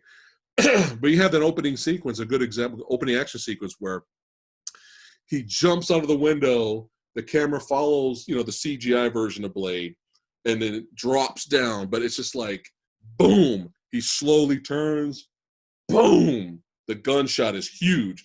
The camera follows the bullet to impact. So that's things are a little bit louder, bigger. So now here's the thing. I want your honest opinion. Like Alien and Aliens, and like Terminator and Terminator 2, there's always a debate of which film is better because both movies are phenomenal, right? So you always have that debate. And it's a good debate to have. It shows how good the movies are. I'm the same way with Blade. The first two films, sometimes I think the first one's better, and sometimes I think Blade 2 is better. So it's hard, but it's a good discussion because both movies are kick-ass. What, in your opinion, Blade 1 or Blade 2 is better for you? Which one do you like better? Or do you like them both at the same time? Is it a tie? You know what? I'm gonna have to say I like them both. Yeah. Like equally. Yeah. It's me too. I guess the reason for, of course, Blade 1998, because it was Wesley Snipes did the best he could and made it work and made it raw, made it you know, less showing hardly any kind of sense of humanity. You know, he's a character that's very, you know, showing less emotion. And then now with Blade 2, they gave him a little bit more personality, yet he still kept that, even though it was more they made it more comic book oriented. Yeah. He still gave off that presence of Blade, yet he added had a little bit more of a kick to his character as far as being more interacting with other characters. Of course, when you have more characters to interact with, he's gonna have to interact no matter what. Right. And then both action sequences to both movies, I liked. I thought they were both great. Yes. The CGI was a little bit better in Blade 2, but but just the old-fashioned style and the way that Norrington did with Blade 1, that he made everything work. And Guillermo del Toro is Guillermo del Toro. I mean, he's a legend. He's a mastermind. Yeah. So it's like, so as far as that, like that, ask me the question, which one do I like rather, one or two? I like them both because they both have what I would like in any kind of a Blade, in any Blade film. And it's good that they added you know what, it's a part 2, a direct sequel and everything like that, and giving Blade a little bit more giving Blade a little bit more of feelings, especially with Nisa at the end of the film. Yes. So yeah. Yes, and that was very unexpected too. And Yeah. I think for a very long time, for many years, I liked Blade 2 an inch over Blade 1 because of the action. And I love the Reapers. The Yeah. fucking Reapers were creepy. Exactly. The effects for them were really cool. And I think that was one of the nitpicks that some people say about as much as they love the first Blade, they say that the first Blade really wasn't scary, even though it involved vampires. In Blade 2, those things, it may not have been scary. Those Reapers were fucking creepy looking. Like Yeah. it seemed like there was the antagonists, the villains of the piece in Blade 2 seemed more threatening than the villains in the first film. Which kind of like, Yeah. and then you got a Donnie Yen bonus. You got Oh, fucking exactly. Donnie Yen in the movie. So for many years, Blade 2 inched out Blade 1 for me, even though I like both films. But after rewatching them last night, man, it's a tie. I mean, Blade exactly. 1 is phenomenal. It's a tie. So, And to add to that, and to add to that, sorry, I didn't mean to interrupt. oh, no, that's all. Um, what we call it, that was another thing I was gonna mention, especially now that you're mentioning it as a question that you asked me, which one do I like, and I like them both. And now that I had to rewatch it, and I rewatched it, like I said, a few days ago. I mean, it's got a cast. Blade 2 has a cast of a whole bunch of, like, you would think that were all-star, caliber actors. Nowadays, I mean, you had Donnie Yen, Yeah. you had Norman Reedus Yep. From what is The Walking Dead. Yeah. You had Tony Curran from that played Marcus in Underworld Evolution. Was he And then he was the guy that played the character Priest, right? yeah, he was the one. Was he He's the main that guy that villain? played. Was he the main? Yeah, he was the main villain in the second Underworld movie, right? Yeah, he was Marcus. He was the hybrid. I liked his character in Underworld 2. He was the best part about Underworld 2. See, and that's another thing too. And I was gonna say, like, man, I didn't even know until I watched the film that Donnie Yen was in there. I know, right? I was like, what? I was like, Donnie Yen. I was like, that's IP Man. I'm like, what the hell was IP Man? And I didn't even notice because I mean, he was just barely getting his bearings in Hollywood. Yeah. I guess that time in 2002. Yeah, unfortunately, well, actually, it was a blessing in disguise. Donnie Yen's American failure, if you want to call it that, it's not really his fault. Actually, ended up being a blessing in disguise because he came over here and his debut was with Highlander Endgame. He was in Highlander Endgame and he was a badass in that. And then they wasted his character and he got killed off screen. Killed off screen. We have a theme going here. All right. Yep. And then they brought him in to be the fight choreographer for Blade 2. That's why the action's kind of bumped up. Oh, okay. And then his character gets killed off screen. And then he fights Jackie Chan in Shanghai Nights. And then his character gets killed off screen. That was Donnie Yen too? Yeah, man. Wow, Yeah. it's like, I mean, And you know what? Here's some pointless, useless information for you. The fight with Jackie Chan, even though that was the best fight of that movie, it was longer and they cut it because they're idiots. Wow. If you go to the deleted scenes, you see the extended fight and the fight is better, but they cut it because they're idiots. Oh, so after that, Donnie Yen's like, well, it's not really going that well. I'm going to go back to the motherland and look what he's done. He's become the fucking biggest action martial arts star since Jet Li retired. I mean, we would not have the Ip Man movies. We would not have a lot of, the Kung Fu Jungle and SPL, which is Killzone. Have you seen Donnie Yen's Killzone? No. Oh my God. Watch Donnie Yen's Killzone. The fight in the alleyway is worth the price of admission. And he fights Sammo Hung at the end as well. So Killzone is one of my top Donnie Yen recommendations. None of that would have been possible if he was successful here in America making mediocre movies. Oh yeah, man. So like I said, it's kind of a blessing in disguise, right? I mean, because you're right, man. And that's why I'm like, and I know you're, what do you call it? Like, just, especially on Facebook, with the dojo, man. I mean, I'm like, man, it's like, this is like, I mean, like, you have so much knowledge when it comes to like martial arts movies. So that's why like the first thing I thought to my mind was when I saw Blade 2, I was like Donnie Yen was in it, and I didn't even know. And I was like, I what know, the right? hell? Was And it I'm like, man, Iceman? Was that his name? Iceman.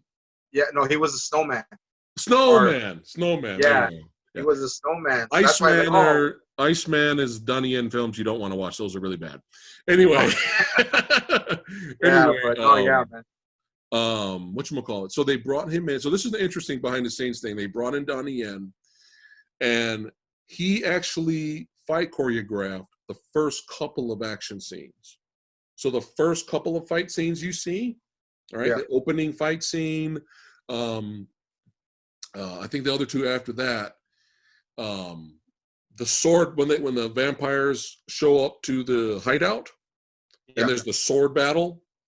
You could tell that's like Hong Kong martial arts style. You could tell, you could see Donnie Yen's influence in that fight. That's like one of the best fights in the movie. But then they actually, I guess, because Donnie Yen, he's kind of fucking psycho in terms of what he does in fight choreography and what he's used to doing. So I guess Wesley Snipes, as great as a martial artist as he was, probably couldn't do what was asked, what Donnie Yen was asking him to do, because it was probably too much, probably too fancy and too crazy. Yeah. They wanted it to be a little bit more street fighting style. Yeah. That's why the fight with him and what's his name? Nomak? What's his name? The main villain. Nomak. Derek Nomak. Yeah. There's a few spinning roundhouse kicks here and there, but there was a lot of grappling and a lot of street fighting.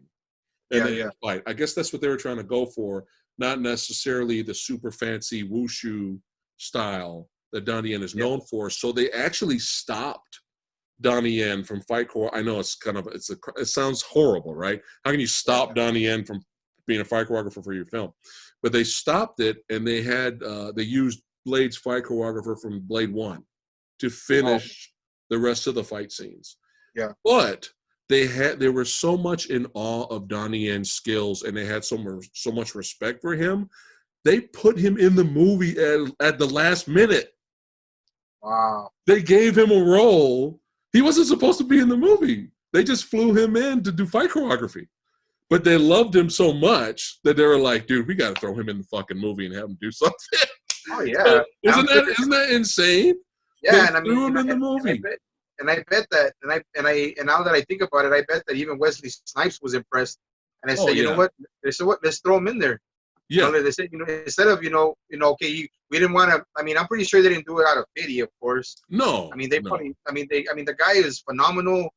He's a freaking, like, he's like you said, he's like the next. I don't think you can even call him the next Jet Li or Jackie Chan, because he has his own style. Yeah, he's his own now. He's his own huge big star now. He's still the biggest star over there right now. So, and he's up there in age, and he's still badass. But I thought that was nice that they gave him a spot in the movie, and they showed the show respect. They still credit him as fight choreographer in the credits. Oh yeah. So if you watch the end credits, they still leave him there as fight choreographer out of respect for the legend. That's respect right there, man. That's respect right there. I mean, I like that little. I would have been surprised. Yeah, I know. I like that little fight he had with the One Reaper in the club. Yeah. And he had to do the Donnie Yen triple kick. He had to do that. Bah, bah, bah. He had to do a triple kick. And you see the way he was waving that sword around?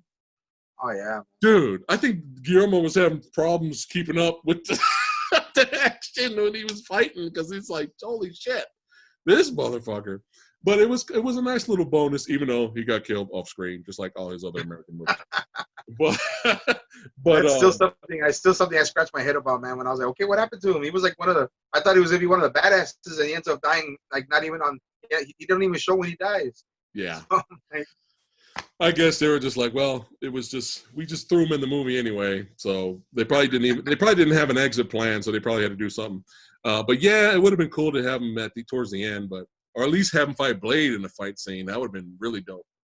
But in the story now, were you okay with Blade's red color inside his cape. Were you okay with that? That looked kind of like Dracula-ish. Like he didn't have that because he had this long trench coat cape he uses, right? And Yeah, yeah, yeah. there's no red coloring on the inside. Yeah. Were you okay with that? It didn't really bother you? You know what? I guess I didn't really pay attention to it. Yeah. Uh, I was thinking more Dracula. I was like, this is kind of like Dracula. But then yeah, again, Del Toro was going for more of a bigger comic book look.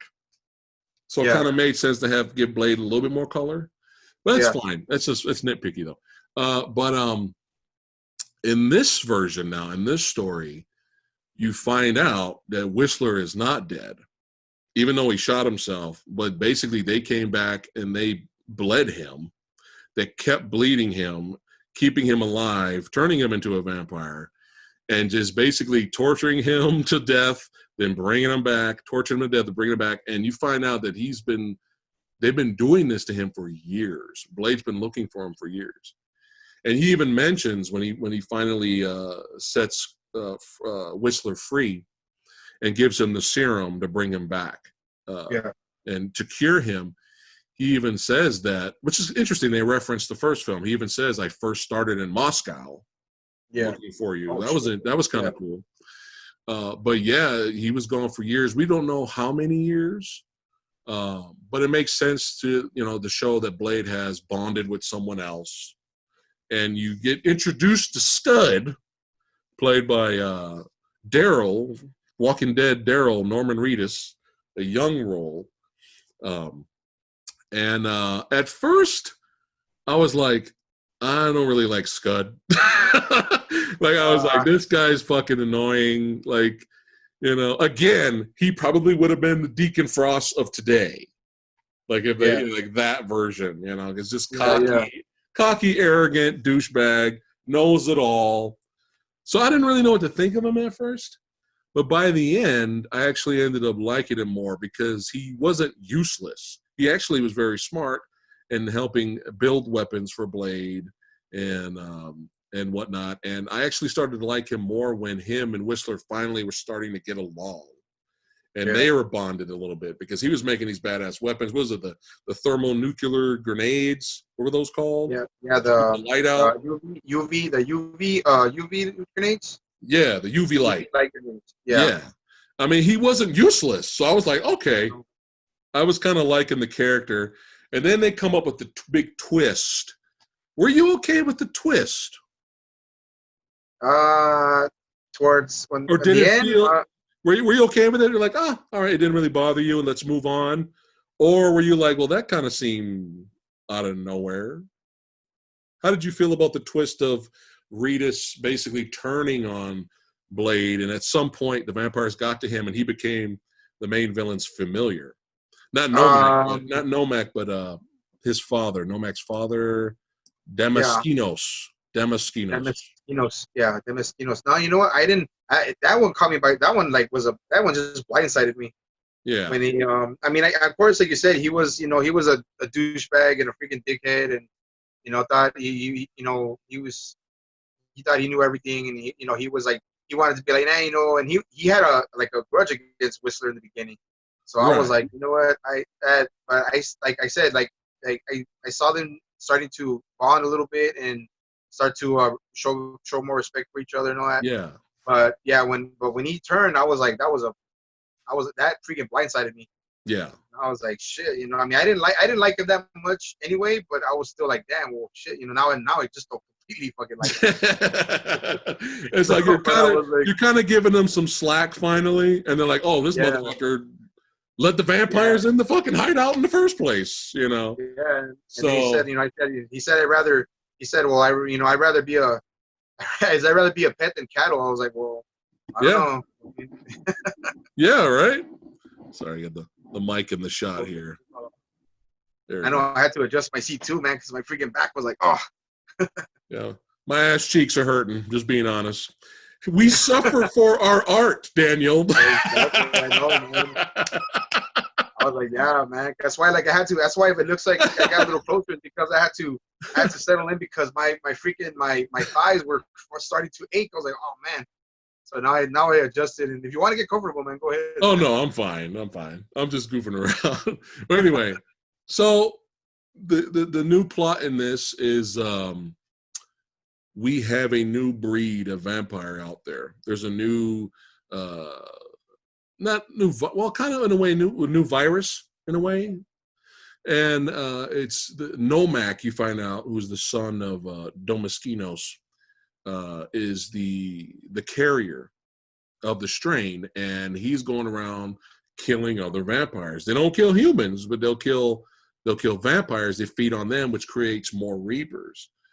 And that's pretty fascinating. And what made me like love this movie even more, because now we have a more interesting villain now than just generic vampires. We have something cool now, but something not like it's the new baddie, so fuck the old baddie. Something actually interesting looking visually, with their mouths open and even their body parts, like when they were experimenting on the corpse of one of the reapers. Like it's like completely dead, but they like drop a little bit of blood, and then everything starts moving. Like the practical effects, Guillermo del Toro's team, his creative team, has always done amazing visuals, whether it be CGI based or practical effects. Or more practical effects based. Well, a lot of people don't know with the two Hellboy sequels was that a lot of it was real. A lot of it was real big practical effect monsters walking around. I mean, obviously for the crazy stuff of Hellboy's falling down, fighting, the creatures, obviously that's CGI, right? But a lot of it was, especially Hellboy 2, a lot of the big, large creatures were practical effects. Like that's how good his team is. I mean, look at Pan's Labyrinth, right? But the Reapers, man, they're very memorable and they're very creepy looking, and it's just practical effects maybe enhanced with CGI just a little bit, but just done very well. There were moments in the movie where the CGI versions of certain characters transitioned from CGI to real very, very good. It was very solid. Like I mentioned earlier, like Blade flipping out of the window. Obviously a CGI Blade that he lands on the ground to real Blade. The transition of it was actually pretty smooth. Or Nomak will knock him up against the wall. The CGI Blade will hit the wall and fall down into real Blade. Again, smooth, pretty for its time, pretty smooth transitions. But for some reason, and one of the best fights in the movie, when the vampires invade the hideout, and you have the sword katana battle. I mean, that fight choreography that Daniel did there was fucking amazing. For some reason, when it became CGI Blade and Nisa CGI characters in front of the lights, was god awful. I don't know what happened there. It was horrible. It was so bad when they were kicking it. It was so bad that it almost ruined the fight. Like it almost ruined the fight for me. It was so like, what? Okay, I get it. Maybe we were trying to do something new here, or maybe we were trying to enhance the fight in some way. But it was just like, it was really distracting. Luckily, that part was really short, so you can enjoy the rest of the fight, going down. But they invade. They sneak into the hideout because they want to talk with Blade, and Nisa's Damaskinos' daughter, Nomak's sister. And one of the coolest parts of this movie, I was like, dude, this is a fucking movie on its own before even bringing in the Reapers, was the fact that they created a team for 2 years just to hunt Blade. That is so, that idea alone could have been the sequel, like without the Reapers. That idea alone was fucking dope. And they basically were like, we need help. We need to, let's do a truce here. Let's have a truce. We need you to lead this team and kill off these Reapers, man. They're going to wipe us out. Because right after they wipe out vampires, who they're going to come for next, right? Humans. Exactly. Yep. And so this is where one of the best parts of the film, you get Blake get introduced to the team. And we have the always amazing Ron Perlman. Yep. You know what's funny? I knew of Ron Perlman from the old Beauty and the Beast TV show growing up. I knew about that show, and he played the Beast. But in terms of his filmography, like I didn't get a chance to see Lost City of Lost Children and all those other movies he was in. I didn't get a chance to see that till later, way later. So I wasn't really familiar with his movies until I saw him in Alien Resurrection. Oh, Alien His Resurrection. character stole that movie. His character was hilarious. Despite what you think about the movie, his character was fucking badass. You know, he did he had the two pistols and he was hilarious. And I was like, dude, this guy is fucking great. Who is this guy? Oh, that's Ron Perlman. Oh shit. You know what I mean? And that was really what got me, kind of slowly turned me into a fan of Ron Perlman. And then I became a fan after Blade 2 because he's fucking hilarious in this movie as well. But what was his name? Reinhardt. I think he was Reinhardt. Reinhardt, Reinhardt, and I agree, man. I mean, Ron Perlman, like that dude has done like I guess he's from New York, but that dude's done like stage acting, and he's been acting since he was young, man. I mean, that dude is like, I mean, he can be funny, he can be serious, but majority of the time he can be comic relief, or he can show in Alien Resurrection. He can do action. He can do everything, man. He can do it all. He could be a good guy. He could be a villain. I mean, that dude is like he's one of the most versatile actors out there when it comes to like sci-fi, comic books, like action films. Like he's versatile. I mean, he's way older now. But I mean, but he's very versatile when it comes to like acting, characters, makeup. Like he's done it all, man. You can tell he's done it all. He's even, like I said, he's even done. Well, it was funny that he's even done stage acting. Yeah, so that's I mean, that's like freaking. I mean, it doesn't get no better than that. He's one of Lady Fat Blood's favorites. Like she loves Ron Perlman, and you can tell. I mean, obviously, because they've worked together several times, that him and Guillermo del Toro have a good working relationship. Because if you think about it, that's 4 movies. So you have Chronos, Blade 2, and the 2 Hellboy films. Exactly. Yeah, so they have a good working relationship. They like each other, which is awesome. But he's just oh man, he's so cocky. He's like he's the shit talker of the group. Exactly. And he goes up to Blade once Blade's introduced, and he goes up and he goes, "Everybody here wants to know, can you blush?" And then everyone's like, "Woo, get him, Reinhardt, get him!" And then Blade's like, "Woo, so exciting!" And so basically, Blade just punks him. Brings out his little knife right here, distract him, and then kept smacking him in the face. And then Reinhardt tries to get him, and then he like grabs him and puts an explosive device in the back of his head, and even tells him that. He goes, "Well, now you have an explosive device strapped to the back of your head. So if you say anything wrong to me, you look at me the wrong way, woo, boom." It's just, they had a really great chemistry. I think one of the best parts of the film was when they're in the club, because they figure they can't find the Reapers, but they know where the prey is. So you have this huge clump of vampires, familiars, and they know the Reapers are probably going to show up there. So they all go up to the club, and Blade's across the way of the club, and Perlman's over here. And then he tells the guy with him, he goes, "It'll be so easy, man. It'll be so easy." And he has his red sight, the laser sighting on his pistol, pointing at Blade's forehead. And then the guy goes, "Look down." And Reinhardt looks down, and there's a red dot on his stomach or his crotch? Was it his crotch? It was right. It was his crotch. Yeah. And then Blade has his arms like this, but he's holding the gun out like this the whole time. Exactly. Right back at Perlman. And then he goes, "He got you." And then Perlman's like, "Fuck you." And then Blade has that shit-eating grin that he has. Like, there are some really good moments. This really entertaining martial arts, horror, comic book movie, action film, the whole hybrid this was. And but yeah, they strike a truce. They go after the Reapers. And that's their first encounter with the Reapers, actually. Yeah, exactly. Reapers show up there. They're like, they don't know them that well. They don't know that the UV light is the best thing to kill them with. Yeah. So they're unloading thousands of bullets in these things. It's not killing them. Donnie Yen impales one to a wall, and it's like fuck you, and it like doesn't give a shit about its dick, and just it just like Oh yeah, if reapers just have rips dicks, I itself don't up. know.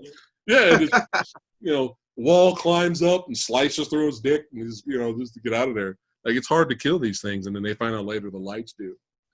But I do like the movie kind of plays with, can you really trust Whistler or not? Exactly. I thought that was good as well. Well done. Whistler again is Whistler. Just Chris Christopherson nails it again with this character, Exactly. being a badass. And yeah, you mentioned Nisa, and before we get to Nisa, was there anything else before we get to the third act of the film? Anything else I missed from the movie? About with We pretty much covered in terms of covering the plot before we get to the plot. badass. Yeah, we covered everything. I mean, just I forgot. That now that I think about it, their anatomy, when you talk about their anatomy getting checked out, that they actually have bone. They actually have bone grown around their hearts. Yes. That's why when was it Snowman who stabbed or stabbed the Reaper, and then the Reaper just like whatever just didn't die. Yeah. Like you stab it in the heart. That I forgot to mention that the heart is there's a bone casing around it. Yeah, it's like instead of a rib cage, they have instead of a rib cage, they have like an actual protective barrier of bone around their heart. Yeah. And there's only certain ways you can only go through the side of the side of the Reaper to actually kill it, to actually stab it and actually kill it. Yeah, just making them even more difficult to kill. Yeah. I believe we didn't really talk about. We talked about the techno music of the first film, but Mark Isham did the score, the actual score. I have the score to the first Blade, and it's only like, because majority of the movie was just groups and bands that did the techno songs or hip hop songs. But the actual score soundtrack, there's only like 5 tracks. But the score that Mike Isham did is a few things here and there. He did especially for the finale fight with Frost, was really good soundtrack. But this one, it seemed like there was a more balance with the music. It seemed like there was more score and maybe very little soundtracks from bands. Cypress Hill. Yeah. We have what was it? Cypress Hill. Who else do we have in here? We had a song from Mos Def. He had a song on there. Yeah, it had more of a hip hop vibe, and still had the techno music, but it had more of a hip hop style vibe to the music and everything. But throughout the movie, it seemed like there was more orchestral score. Yeah. There was more of a. It was more. The score was more original for the film. Yeah. Than music that's added from soundtracks and stuff like that. Yeah, Marco Beltrami. I think it's Marco Beltrami who did the score. He's a pretty good composer. So yeah, we forgot to mention about the music, the score part. But yeah, it was really good for this one. But yeah, I think we covered it up to this point, so we can go right into the third act. So you find out that it wasn't just a freak accident that Nomak was created. This was the big reveal after they capture Blade and all that, and you have the big reveal. Oh, but before that, before the finale, that's the finale right there. Before that, we have another amazing badass fight action sequence. It's the highlight of the movie when the Blood Pack and Blade go in the sewers to find the nest of the Reapers and to set the UV light bombs down there. That was fucking great. I mean, you get betrayal down there. You get the one vampire trying to kill Whistler on the side. So much happens down there. And it's just like, I love that scene where, first of all, I love Ron Perlman's pistols, the bladed pistols. Yeah. That was fucking dope. So you can shoot and fucking cut people. That was great. I love the scene where things are not working out. Blade's like, we need to get the fuck out of here. We need to regroup. Exactly. And he goes up to the one bomb, and he can't. The lever's stuck. so he can't turn it on. Meanwhile, there's hundreds of Reapers up there, and he's just shooting all of them. He's like, bah, bah, bah, bah, bah, bah. And there's like a mountain of Reapers coming up, and he's just taking them all out. And then Perlman and Nisa are they're defending themselves with hundreds of Reapers, and they're getting surrounded. And Perlman's doing this, fancy 2-gun poses and shooting out the Reapers. And he's just like, come on, motherfuckers. You know he's going to die. But he's like, fuck it, right? And then they're like surrounded as like Nisa's like just spraying bullets everywhere because they're surrounded. They won't die. And then Blade ends up making the bomb work, kills the Reapers where he's at. Then he runs over to where they're at.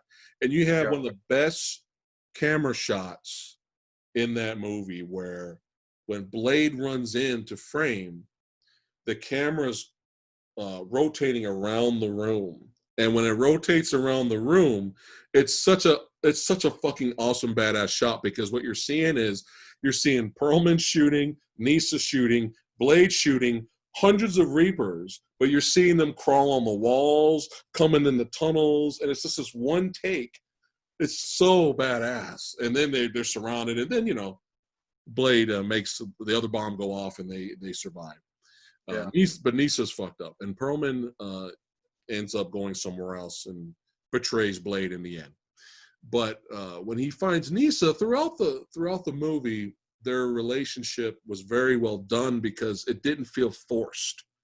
Yeah, it didn't feel like, oh, Blade, I love you, and you gotta leave your career, Blade, of vampire hunting, and you gotta leave your Whistler and come with me, and I'm gonna change you, Blade. I'm gonna change you. No, there was none of that, right? If you love me, no, none of this bullshit of stuff. And can you imagine Blade? Oh shit! Blade like lovey-dovey talking to the love interest. You know how horrible and awkward that would have been. Oh yeah. This Blade out of nowhere. Hey baby, I got what you need, girl. I got what you need, baby. Oh yeah, you know what I'm saying. You know what I'm saying. You know how horrible that would have been. I love you. I don't know you, but I love you. You know what I'm saying? That would have been horrible. But it was done in a way that didn't it wasn't a slap in the face to the fans, and it still respected the Blade character to where he didn't really show a lot of emotion. It was subtle, and they kept that. And he finds, throughout he was they were kind of snipping at each other at first. Yeah. And then she was like, look, I know you don't give a fuck about these guys, but telling them they're all going to die tomorrow is not helping the situation. Exactly. You might want to give them some encouragement. I mean, I know you don't like us, but fuck, man, you're one of us in a way, and he starts to slowly, he gains a certain amount of respect for her. Yes. Yeah. And even, Christoph, Whistler's like, get a little cozy there, little Miss Muffin, aren't you? And he does a line, he's like, yes, but, keep your friends close, but your enemies closer. Yeah. But you can tell he's kind of softening up just a little bit. And he gives her some encouragement. He tells her to, take care of herself, which is big for Blade to even say something like that to somebody. As much as he hates vampires, that was another thing that kind of threw me off. But I guess it's like I said, I guess because he just even though it's still kind of fast into the film, he ends up gaining a certain amount of respect for her, and and he does show some concern and everything when she when she almost dies, when the ultraviolet grenade box goes off. He does show a sense. He does show a sense of I do care about her, but he still has to be Blade, and he still has to keep he still has to he has to keep his rough exterior and not show too much emotion and stuff like that. Yeah, it's like again showing emotion without showing emotion. So he finds her. She's all fucked up from the battle, and he finds her, and he gives her his blood, doesn't he? Yeah. He sees that she's injured, so he gives her he cuts himself open and he gives her blood so she can regenerate. Right. but the way he's holding her is, you know, again, not really in a romantic way, but he's still like propping her up because he kind of cares for her a little bit. Again, not insulting the audience, not insulting the fans by cutting the fucking balls off of, you know, the main lead here. You know what I mean? Yeah, exactly. So I really liked their dynamic. It's like shit. Yeah. Usually I'm not for this kind of stuff, but it worked. And then you get to our finale here. So they get betrayed, and you find out the big reveal after Norman Reedus betrays them. The Blade ends up blowing him up, but they're still, you know, captured by Ron Perlman and Domiskinos and all them. And what happens? The big reveal is that you find out that Nomak was manufactured. You find out that Nomak, the son of Domiskinos, played by Luke Goss, volunteered for this experiment because they're trying to make daywalkers. Yeah. They're trying to make the perfect specimen of vampire, and they're trying to make daywalkers, which went horribly wrong, obviously, with Nomak. And he was kind of shunned and stuff. So, you know, that's why Nomak's fucking pissed. That's why he wants revenge. He's like, what the fuck, man? I volunteer for this, and you guys just shun me? Like, what the hell? So that's why he's angry. And again, Blade gets saved. Again, it's a little similar to the first movie where we need your blood. It's a little bit similar, right? Like, again, we need the Daywalker's blood to do something. And so again, they have him strapped to something and they're taking his blood. So it's kind of like, oh, we're doing the same thing as the first movie. All right. But he gets rescued by Whistler, and Blade jumps. He lets his body fall into the big vat of blood that's there. It's like a big blood fountain. Yeah. And Perlman's shooting him on the way down, so he thinks he's dead. And then Perlman walks away, and you have the badass slow motion shot of Blade coming up. And I love how the whole entire time where Blade's being a badass and kicking everybody's ass, Perlman's just standing there like not phased at all. Like he's just like, he's not showing fear. He's not like, oh, get him. He's just sitting there like, all right, let me warm up here. Exactly. Even though it's not gonna help him any. No. Still like even though he knows like, oh man, you know, it's Blade, he's still alive. Like, okay, well, I'm gonna feel like I'm probably gonna die anyway, so I might as well go out looking like I'm tough. he's such a shit talker. So then we have the techno music comes on, and one of the best fight scenes ever. Big body count, Blade taking out all the vampires again in an awesome fashion. Now, which was satisfying to scratch the fucking itch. Now, were you okay with the wrestling maneuvers? You know what? I didn't mind them. I didn't mind the wrestling maneuvers because you know what? I think they threw it in for comedy. I mean, what do you think? But they also got to think. I don't know if you remember. Now that I'm gonna throw it out there real quick, like 2002, 2001, 2002 was like that was when the WWE actually bought out WCW, and then they had the invasion. They had the invasion storyline, and like wrestling was all over the place at that time. I don't know. It's still popular, yeah. Yeah. A lot of people thought it was cheesy. I mean, even Nomak gave Blade a couple of Macho Man elbows later. Yeah. But I think it was just for fun. I think it was just because look at the way Blade pops up after he suplexes the guy. Because he holds the guy there for forever and then suplex, and then he just pops like the way he pops up is like so comedic. It's like they're just taking the piss. They're just having fun. I don't think. Yeah, they're just throwing stuff out there and it's just for fun.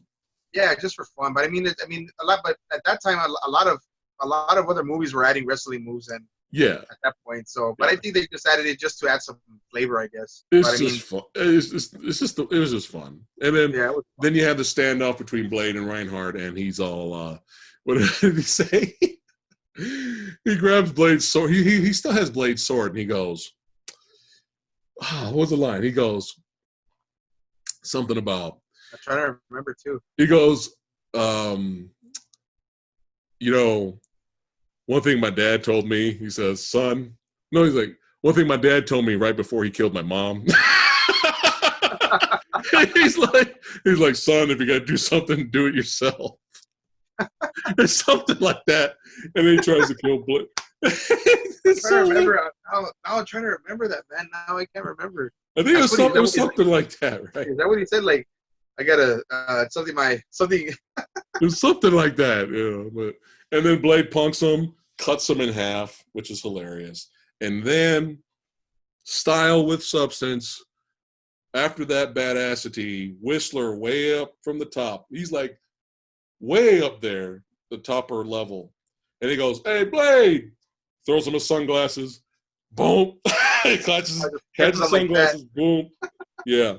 And then we have our finale scene with him and Novak. But Novak, I love that scene where Novak's breaking into the compound. The music was building, the horror part of it. And he's just unstoppable. They're shooting bullets at him. He's just tearing through their doors, screaming, killing all the guards. And then he kills Domaskinos, obviously for revenge.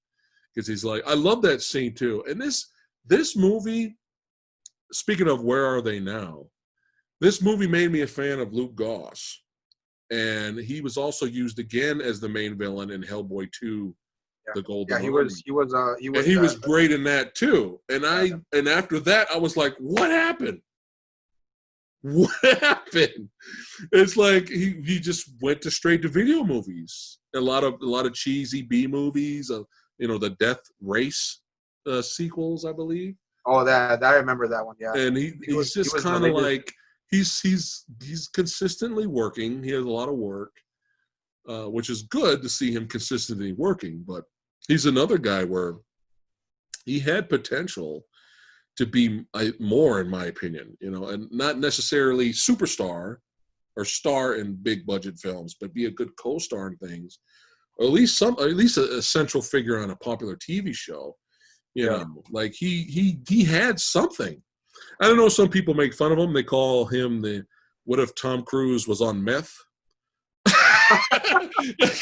Have you seen Luke Goss without makeup? Luke Goss. That's what you're going to think of now when you. Oh yeah, I'm gonna be. Yeah. Well, Tom Cruise on crack, but but I was a fan of the guy, and I'm still kind of a fan of him. I just have to be picky with because not all of his straight-to-video movies are good. I mean, there's a lot of bad ones. I expected. I kind of wished he would have done more. He was a. I mean, I liked him in Hellboy. Yeah. When he played Prince Nuada, that was tailor made for his character. Yeah, yeah.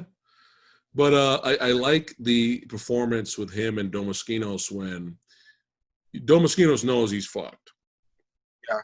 And at this point, Nisa's kind of turned on her dad because she didn't know that's what happened to her brother. She didn't know anything. She didn't know about that. Yeah. And so she was like, well, fuck. Now, this has all been a joke. My father basically set me up to die if possible. Like if I didn't complete the task, he basically put me on a suicide mission. So what the fuck? And you have a really good scene where Nomak walks up to Domaskinos, and you could tell Domaskinos is nervous. Yeah. And but he's still trying to. It's a tragedy what has befallen you.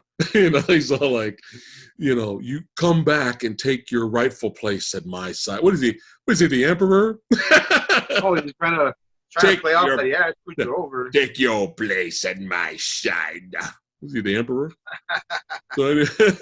So he's doing that, and he kind of tries to embrace Novak, and Novak hugs him.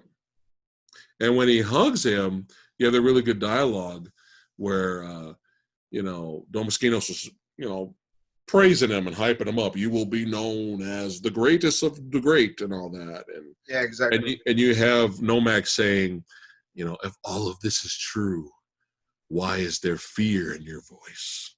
And then he's like, Dah, and then right after that, bites him, but he doesn't Reaper bite him.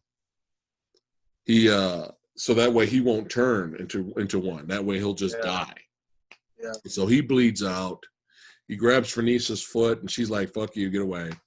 And surprisingly, he goes after and bites Nisa. I thought maybe at that point, okay, here's where Blade comes in. He rescues Nisa, the damsel in distress. Nope. She gets it. Again, another cool thing about the film. Like, it was not just your cliche damsel in distress bullshit. Yeah. She kind of gets it, and she was expecting it. She welcomed it. She felt guilty for being a part of that. And he bites her. Go ahead. She still shouldn't have been. I mean, she felt guilty, but then she was like, but she didn't I really know about it. Like, she didn't really. I mean, it's not her fault. Yeah, I mean, her dad might have said, oh, you know what, he went into exile, or he abandoned us, or he abandoned the coven, or whatever was going on, and all that stuff. And that's why, but I was like still thinking to myself, like, in the beginning, like, why should she feel bad, or why should she, feel guilty about it when it wasn't her fault? But he just did it because I guess he was either fed up, or he was like, you know what, the whole world, if once his dad, once he killed his father, he's like, okay, you know what, it's just me now. I'm gonna turn everybody into reapers, and I'm gonna do all that stuff. Pretty much. Yeah. And it was a little sad. You're right. It was a little sad because it wasn't really her fault, and it was sad that she got bitten. But why was it sad? Because there was a good performance from both actors. The story was well written, and you actually ended up caring about Nisa by the end. She's not just there to be eye candy. You cared about the character. Yeah, she was. I mean, that she did great as far as acting wise. Yeah, she did great, and she's more known. She's more known as television, more into television now ever since then. But she's I mean, she was beautiful. She knew how to act. She's Spanish. Yeah. So, and it's but yeah, man, she was, as far as her being, I guess, the heroine, or I guess the supporting character for Blade. Yeah. She also made it look like, that she didn't put herself off to Blade, right off the bat too, and could have made the movie seem a little more ridiculous, but she was more she was more honorable and more about getting stuff done than actually about her being, Blade, I want his, I want his junk, and make it seem like it's all no, she was all business. Yeah, exactly. And she kicked ass too. She fought. She didn't, just, it's just, it was a very well written and well performed character, which made you feel. And I, it's not the romance movies and shit. Okay, it's not really my thing. It's not your cup of tea. It's not my thing. I can appreciate it if it's done well, I guess. But it's not really my thing, right? Yeah, exactly. But the way this movie ended with her dying in Blade's arms was done so well that again did not insult the fans, did not insult casuals, and it was done so well that there was really no dialogue. There was no dialogue. When Blade, after the really badass fight with him and Novak, I love that fight. It was just a street fight, and it was a more satisfying fight than the fight with Frost. Yeah, in my opinion. And one of the highlights of that fight was Blade snapping Nomak's arm, and you see the bone pop out. Yeah, and then Nomak flips over him and reconstructs his arm, and then elbows him on the top of the head. I was just like, oh shit, this is fucking dope. You know what cracked me up about that fight? There were so many hard hits. Like, again, comic book feel, bigger, boom, boom. You want to, bigger, better, right? There was a lot of hard. That's why there were so many hard hits. People smashed into walls and all that shit, because that's what Del Toro was going for. But what cracks me up about that fight is not once does Blade's sunglasses fall off. You know what? Now that I think about it, I can't believe I didn't. But you don't care. Exactly, man. Like, you would think if he would have headbutted him or something, they would have shattered or something. You know what I mean? but you just don't care because you're having a blast. And the fight was longer, yeah, and more satisfying. yes, I agree. And Blade ends up defeating Nomak. He kills him. He shanks him. He gets that through the bone, through the heart this time. Takes him out. He dies. And then he gets to Nisa, and Nisa's already dying. She knows she's done, and she tells him, I would like to see the sunrise for the first time. So then she puts on the vampire mascara, and no, I'm just kidding. I'm kidding. So then Blade picks her up. Blade picks her up, walks out to the balcony, and the sun slowly comes out, and Blade's holding her. And he even puts his hand on the top of her head for a second, kind of rubs her hair. But it's subtle. It's very subtle. Okay.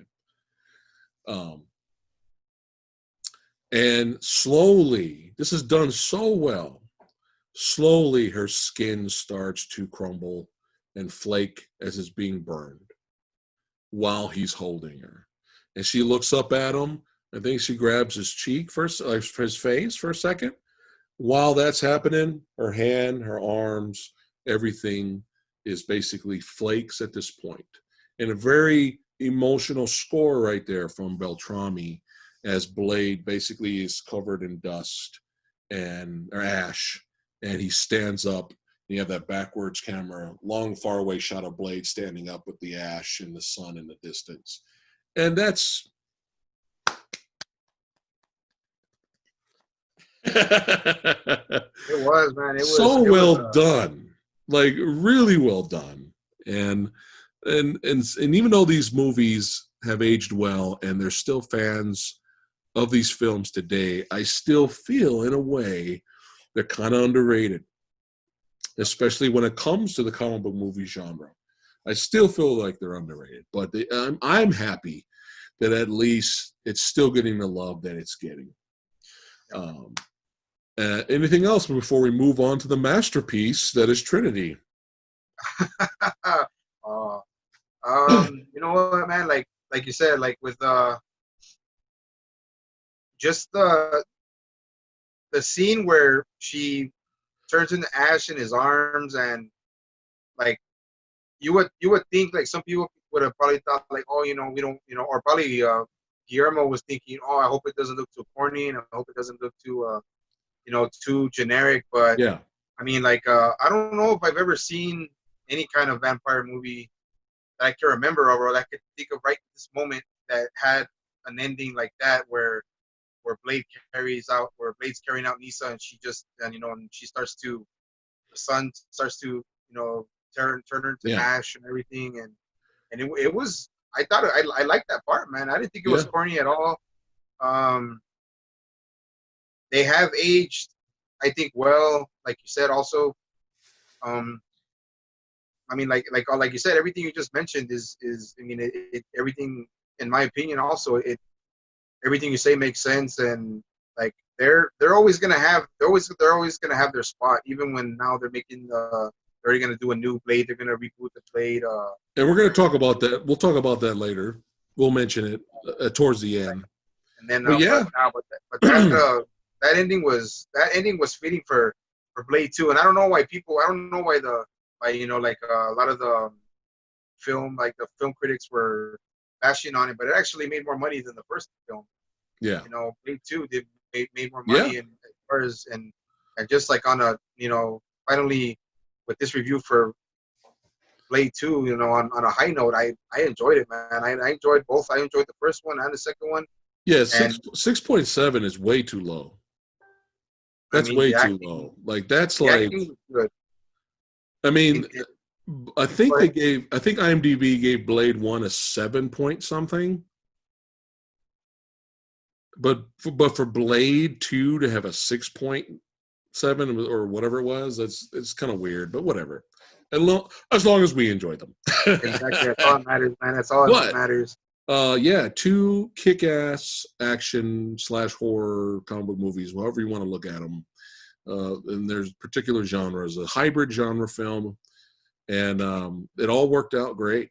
And both were successes, huge hits.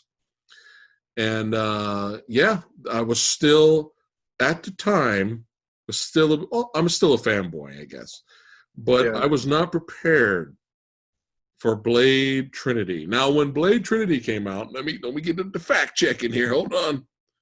Let me go to now. You remember, man, don't be biased.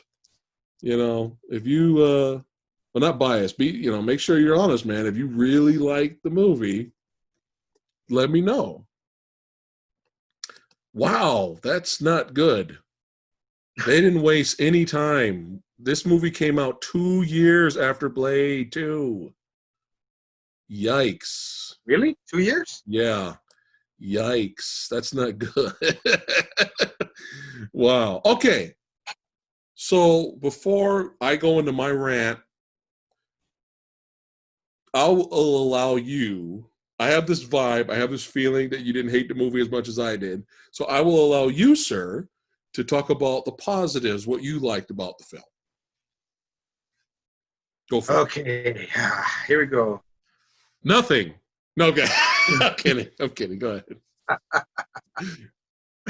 Oh man. Okay. It's Honestly. okay. There's people. There's fans Oh of this yeah, yeah, movie. yeah. Like you know me, I'm always raw and real too, Yeah. man. So like, okay, I still liked the design of Blade. Um, didn't like the red on his shirt for the armor. That was terrible And, at the end. At the yeah, end, right? It was like some yeah, skin yeah, tight turtleneck looking thing. yeah. That was Okay, horrible. but positives. Okay, but positives. Okay. Jessica Biel. Okay. And the the look what they try to do with of course with I mean Wesley Snipes was already he was already he was up there in age already, so he wasn't able to do a lot of whole stuff, wasn't able to do a lot of his own stunts anymore. But I mean, the fight choreography was great. Um, also, Parker Posey, I've had the biggest crush on her since I think since what was it called, since Days of Confused. Uh-huh. And like but yeah, man, I Seems mean, like you struggle. It seemed like you're struggling there. I can't believe I freaking forgot his name. Ryan Reynolds was somewhat funny, but still couldn't play it off like he did Deadpool. Yeah.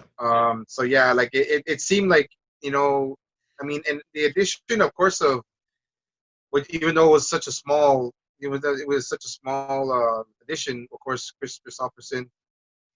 As far as that goes, man, that's all I can really. I mean, Okay. all I can really say. You like some of As the far as action? Yeah, you like yeah, some of yeah, the action. You like yeah. Jessica Biel, which is understandable.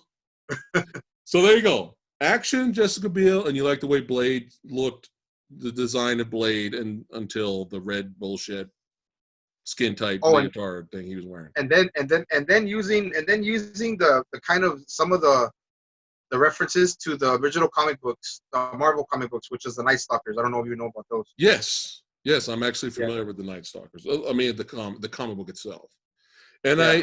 I'm don't be shocked here. I have two positives. I actually have two positives. My positive is I always wondered in the first two Blade movies, where's the police? Like Wow. especially with the rewatching them now, Blade is blatantly walking around like on the sidewalk with his long ass trench coat, and nobody's staring at him. Nobody's like he's not blending in, is what I mean, right? He's Yeah, just yeah. I'm Blade. I'm just walking around, and it's like he actually pulls out his pistol multiple times in crowds in front of people and Yeah. shoots his gun. But no cops were called, no cops showed up, there's no reports.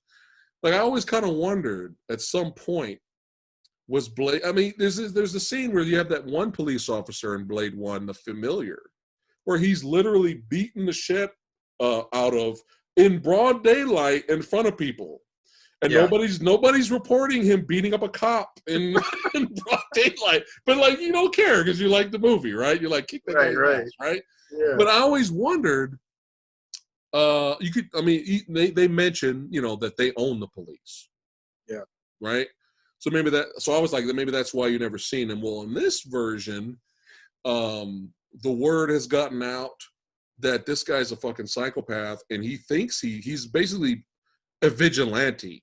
And he's going around killing innocent people, but he thinks he's killing vampires because he's insane. I thought that was interesting. That's how the cops who weren't familiars viewed Blade, the detectives. You have James Remar was one of the detectives and whatnot. I thought that was interesting because I thought at some point with it was FBI. The FBI, they came in later, but that guy ended up being a familiar though, right? Oh, okay, yeah, okay. Yeah. But you had the two detectives. You had James Remar and this other dude they had the case first before FBI came in, I think. Yeah, jurisdiction. Another jurisdiction took over. Yeah, okay. Right. I forgot about that. So I thought that was interesting, right? At some point, the cops, they're going to look at fucking Batman as a vigilante, right? So It was interesting that they kind of do the same thing with Blade. So I was like, okay, that kind of starts to answer questions. What was the other positive? The concept of the Night Stalkers. Yeah. I did like the concept of the Night Stalkers, that Blade had his own team. I think that's awesome. Blade having his own team, a backup, and whatnot. I like the concept of the Night Stalkers. The concept was good, but we'll get to the Night Stalkers in a minute here. So, okay, now when I saw the movie, the TV spots, I saw the trailers on TV. Something looked off about it, and especially when you get WWE at the time, basically highlighting it a lot that Triple H was going to be in the movie, and at that time, wrestlers being in films doesn't usually meant that the movie's probably not going to be great, because even around that time, The Rock starred in things, but the movies weren't great, and The Rock was not a big star yet. The Rock wasn't even a superstar like he is now, right? Yeah. And so you get a little bit of cheese factor there when Triple H is going to be in the newest Blade, Trinity, coming out under the, it's just a little like, okay, I don't know. It's not boosting my confidence that it's going to be an awesome movie. And think about it. I'm coming off the first two films. So 2 years prior was Blade 2. And only 2 years passed, and we have another Blade movie. So I'm kind of like, is this going to suck, right? So I remember me and Fat Ninja, a couple of other homies, we went to go see Blade Trinity. Now, am I wrong? But I could have sworn this was PG-13 when it came out. Because there's no gore. Yeah. There's nothing like, if it was a rated R, it was a soft R. Because I know I think the vampire got his head cut off, and I remember Ryan Reynolds saying, "What the fuck is that?" But with PG-13 movies, you're allowed at least one fuck. You're allowed one fuck, you could say. But there was really, like, in terms of gore, and it just felt really, it felt like a soft R. But on the DVD, it says it's rated R. Yeah. So anyway, we were sitting down, we're watching the movie, right? We're watching the movie, and you have, this was another positive I'll throw out there. You have the opening action sequence, which is really short, but it's fucking cool. It's fucking badass. It's Blade and his element. You have this huge burning building, it's explosion. He's coming out of the burning building with both pistols looking like a badass. He starts fighting all these dudes, and he pulls out this really awesome weapon that he only uses in this scene and doesn't use it anymore. And there's this whip cable with like an arrowhead on the end. And he can whip it around and attack dudes and stuff like that. That was fucking cool. That was fucking cool. Right? And after that opening fight sequence, I literally leaned over to Fat Ninja and I told him, I said, how much you want to bet that that's the best part of the fucking movie? Because in my opinion, Everyone has different opinions. There's some people that love this movie, and that's fine. But in my opinion, the action scenes after that opening were not the same level. They were not up to par, in my opinion. We could be different. That's fine. It's just my opinion. And so, in my opinion, I was right. But you had this opening where the helicopter comes in the desert. Where were they when they were trying to free Dracula? You know what country they were in? I don't remember. I don't think it matters. So anyway, so the helicopter lands. This is the beginning of the fucking movie before we even get to the blade fight. You have suspicious characters all tied up. I guess they had the vampire mascara underneath their outfits, I guess. But they're all wrapped up. They get out in broad daylight. They get on the helicopter. They walk towards the mountain, whatever. And one of the vampires turns around and flips off the sun. That's how the movie starts, folks. And I immediately started laughing. I was just like, oh, we're in for it. We're in for it. Here we go. And they go inside the thing. And what was confusing me, I was like, wait a minute. Why are they using flashlights to try to find Dracula? They're vampires. I'm like, they have the freaking lights, they shake and you throw and shit. I'm like, you're vampires. Why can't you see in the dark? So I'm like, okay, here we go. We're just going to keep piling up here. Now, Parker Posey, she's a good actress. I've seen her in things. I think if you look at her over-the-top evil acting in this movie, I think she knew she was in shit. If you watch her, I think she's like, fuck it, I'm going to be over the top and I'm going to have fun. I think, because her acting was like, really, I'm evil and I'm going to be evil and I'm a female, I don't have a mustache to twirl. But if I did, I mean, she was like, but I think she knew this was not going to be a fantastic movie. And she was like, fuck it, I'm going to have fun with the character. I'm going to be over the top. I think, just watch her performance, man. She's never that over the top. She was so over the top. And then you got Triple H. Every single word that came out of Triple H's mouth was horrible, and it made me laugh because he can't act. It's his first line. They're looking at with the hieroglyphics or whatever the fuck, the writing down there where Dracula's tomb is. And the first line Triple H says is, "What the hell is this chicken scratch?" That's the first thing he says. I'm like, oh God.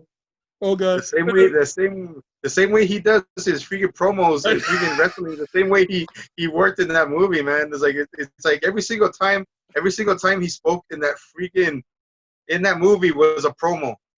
It was. And you have Ryan Reynolds making fun of him, saying he's got no dick later in the movie. And then he's all like, he kicks him in the face. You haven't even seen my dick. And then Parker Posey, man. Parker Posey was basically like doing Dazed and Confused, but as a vampire. Yeah. But you know what I mean? Like, but I could.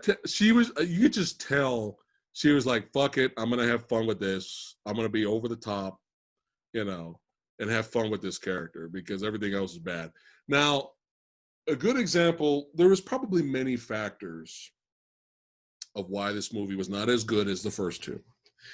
And a lot of it was behind the scenes stuff. And a lot of it was from Blade. A lot of it was from Wesley Snipes himself. And you have David S. Goyer, who's only known to be a writer. He wrote the first Blade movie. Okay. He wrote this one, but David S. Goyer is popular for writing the Dark Knight trilogy as well. Yeah. He's known to be a popular writer. This movie was his very first time being a director. Yeah. He has not directed anything in his entire life. And it kind of shows. In my opinion, it kind of shows that he's not experienced yet. And I think that mixed with him and Wesley Snipes not getting along at all behind the scenes to the point, I'm not making this up, to the point where Wesley Snipes refused to talk to him for the rest of the filming of the film. He would write notes of what he wanted to say to him and have someone deliver the note to David. And David would receive the note right? And he would read it and write something and send it back to Blade. And Wesley Snipes only wanted to be called Blade by David. He said, "You will not call me Wesley during filming this. You will call me Blade. You will refer to me as Blade." Wow. You know, I think I don't know. I don't know what happened to Wesley. I'm assuming maybe the tax evasion stuff was going on during that time. Maybe his career was not going well. Maybe he was having a lot of personal issues. I'm not sure. But nobody said anything about Wesley during Blade 1 and Blade 2 of him being difficult. So I'm not sure if David was being difficult as well. You never know. It's my first movie. I'm the director, me. And you never know. You get two egos doing this, right? Yeah. That did not help, which kind of shows across the screen. Because if you look at Wesley Snipes through this movie, sometimes in the movie he's on point. But some other parts of the movie, it seems like he's just there, man. He's just there for a check. He's just wandering around, you know. And, I mean, you know it's bad when your own star did not show up to the premiere of the film. Oh, wow. He didn't even go? Oh, wow.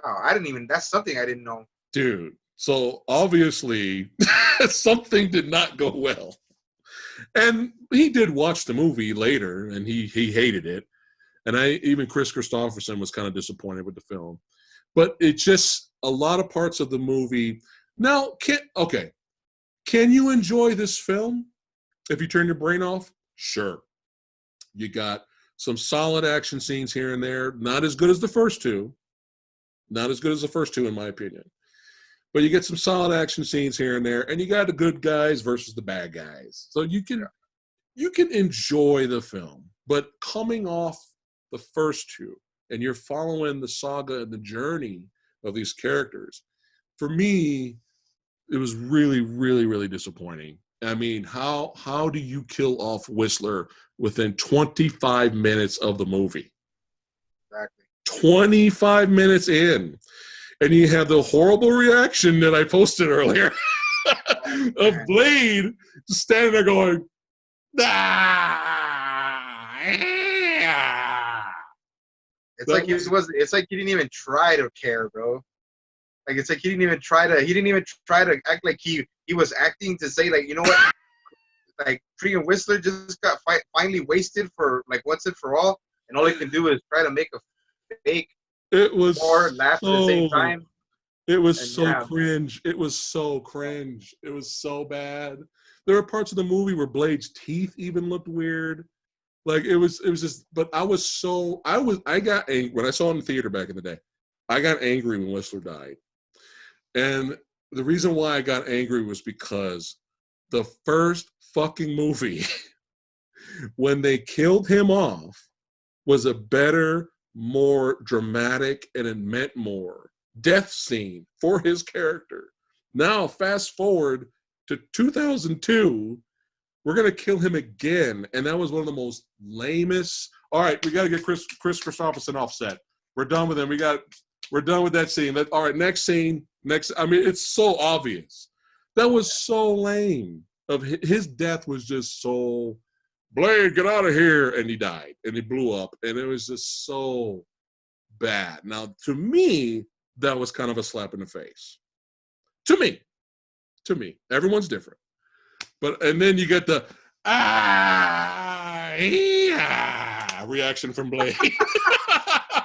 Which is so cringe. It was so bad. Oh my god! I was like, yeah, man. Like, I saw that, man. I was laughing when I first saw it this morning. I was laughing. I'm like, you know what? This is gonna be a fun review. And I'm like, this is gonna be a fun review. But before all of that, things were annoying me, like plot wise. Like, why is Whistler having dialogue with Blade? Like, I've been doing this before you were born, boy, and you gotta listen to me. I'm like, this is the third movie. Why are we having a conversation like this? So, for those of you that don't know, that are listening and watching, the vampires set Blade up. So after the pretty kick-ass opening action sequence, Blade follows what he thinks is a vampire, shoots him, but is actually a familiar. and they're recording it on the side because nobody got video cell phones. That technology's not there yet, right? And so they film that, they give it to the cops, and the cops label him as this crazy, insane vigilante guy that thinks he sees vampires, which is interesting. Yeah. But the movie, like David wrote this plot, and I'm like, what happened? Because the movie's like, Whistler's like, that's how we survive if we don't kill humans. We don't bring attention to ourselves. We only kill vampires. And I'm like thinking to myself, why are we just now having this conversation? This is the third movie. You think that would be something in the first movie, he would say. Exactly. It's the third movie.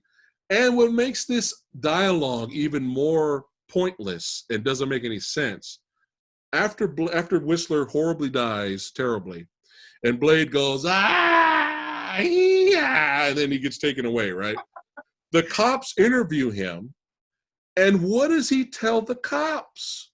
The cops ask him, how many humans have you, he says, how many people have you killed?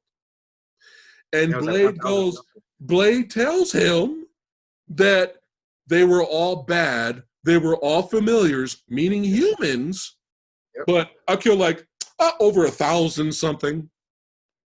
If he's killed over 1,000 familiars already, why did we have a scene earlier where he kills one and Whistler's like, we have to talk about this? They've been killing familiars since Blade 1. It doesn't make any sense. They've been killing familiars since 1998.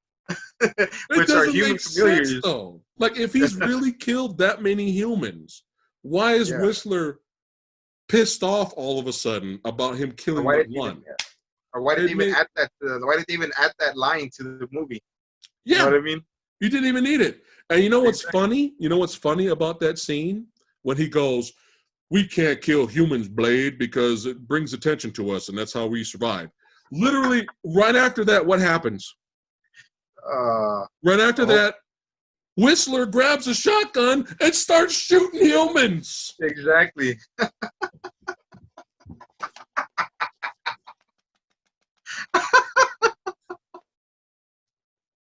What the fuck?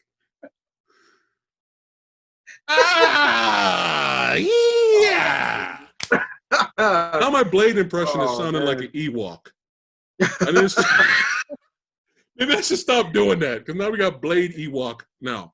So I'm like, and we're only 25 minutes in, 30 minutes in. I'm already annoyed. I'm already like, what happened to the first kick-ass scene with Blade? Like, that was cool. Like, what are we doing now? Like, where is this going? So he gets rescued by the Night Stalkers, Ryan Reynolds, and Whistler's daughter.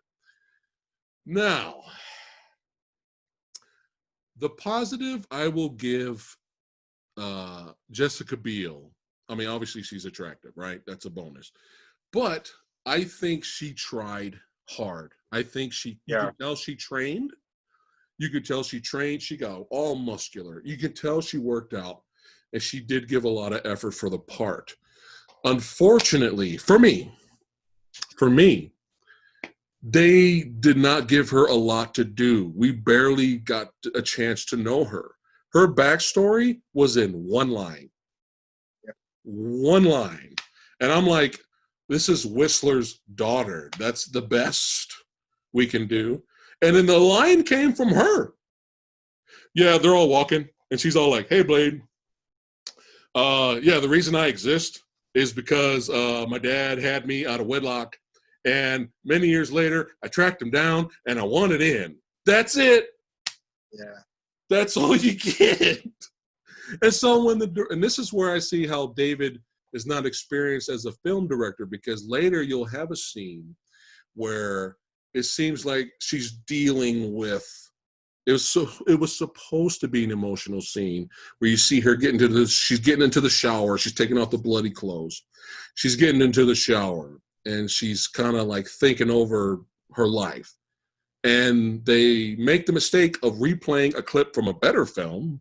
So they play that scene from Blade 1 where Whistler's talking to Bonk's adventure. He's telling her that, this is what happened to my family, and both of my daughters died and all that. And then she's thinking of that for some reason. And then right after that, you can tell that they just added generic Christopherson voice after that, telling her, I did not want this life for you. What's her name? Abigail? What's her name? Yeah, Abigail Whistler. Yeah. And it's so bad because it's like, no, movie. You know, despite Jessica Biel trying to emote and she's trying to act for the scene, the directing of it is terrible because it's like you can tell the audio is off. Like you can see, you show the scene, like this is what happened to my vampire drifter came calling one night and he killed my 2 daughters and my wife. And then right after that, I did not want this for you, Abigail. I did not want this life for you. And that's the end of the scene. And it was just like, I mean, she did try hard, and like, I'll give her more credit than her just, being eye candy, which is. No, you could tell she worked out. She trained. Yeah, she had broader shoulders than Ryan Reynolds did. Yeah. I mean, and I thought she was okay for someone that's not an action actress. I thought she was solid in the fights. The problem I had with the fight zone was not the fight choreography, because you like the fight choreography. The problem I had with it was a lot of the fights, there was a lot of choppy editing. There was a lot of quick cut editing. And it was a little bit too much. And I'm not sure if that was done on purpose because Jessica Biel is a rookie to this, or it was good enough. It wasn't too egregious to where it was annoying and I was like, fuck this fight scene. But you could tell it was there compared to the previous films. There was even with Blade's fight scenes, it was kind of choppy. Yeah, it was noticeable. Yeah, it was noticeable. It was noticeable that she wasn't. That you could tell she wasn't. She wasn't coordinated. She wasn't coordinated to doing. The martial arts they showed her. She was athletic. I mean, she was athletic, which was a good part. Her acting wasn't bad, but like you said, they didn't give her a whole lot to her. They didn't give a whole lot to her character for her to maybe give the audience the chance to. I guess how can you say be more. Sympathetic towards her, or sympathetic. Yeah, emotionally attached to her. Yeah, it's like, but the choreography. I mean, it was good, but it wasn't like 1 and 2. No, at all. And but it wasn't terrible though. Yeah, it was choppy, and they would use different angles. They would use different angles when it came to some of the choreography, and like I said, like she was more than eye candy, and she did try hard. Like you could tell she put her effort into it. I think she did more than Ryan Reynolds did. But I hated Ryan Reynolds and Triple H's fight in the movie. That sucked. That was some slow. I hated it. I hated it. And what made me hate it more, excuse me, was it kept cutting away from fucking Blade versus Dracula. Yeah. Blade versus Dracula. Why are we cutting away to what's this chicken scratch? You ain't even seen my dick before. I was just like, dude, oh my God. I was dying, man. I was like, oh, this is like, I'm just getting it. They just ass raped us. And the Dracula Blade fight wasn't even really that great, but let us see it. I mean, let us see it, but it's just, anyway. There were moments at the end. I liked that they were decent with the end finale action. I liked the way Blade was using his glaive again. Yeah, they brought that back. That was cool. He did shoot he was shooting a lot of vampires, which was fun. I mean, that was there. But I just didn't give a shit about the Night Stalkers, man. I cared more about the fucking, what'd you call them? The Blood Pact? The Blood Pact. The Blood Pact. And we didn't even get a chance to get to know them, but they were more interesting than the Night Stalkers. And Ryan Reynolds, he was fine. He Ryan Reynolds. And this was around, unfortunately for Ryan Reynolds, this was around the time where him starring in comic book movies was a bad idea. Yeah. Blade Trinity bombed, did not do well. X-Men Wolverine, X-Men Origins. Yeah. He was Oh, bootleg bullshit Deadpool in there, which was terrible. yeah. And then we had Green Lantern, Oof. which some parts of Green Lantern I actually like, but overall it is a disappointing film. So that's 3 comic book outings that I can think of that all were failures. You know, did not do well that Ryan Reynolds was in. But luckily for him, 10 years later, he got Deadpool. Hell froze over. You know, Yeah. and we had another successful Marvel R-rated film ever since Blade. How about that? Right? Yep. Now, here's another interesting tidbit that you probably already know. So not only did Blade hate the director and not get along with him, he hated Ryan Reynolds. Really? Really, bro. So the friction of their characters in the movie, where Blade, like, he just, you know, Ryan Reynolds is quipping, you know, quip, doing Ryan Reynolds stuff, doing what he does. And Blade's like annoyed. Well, apparently behind the scenes, it was the same way. He could not stand Ryan Reynolds.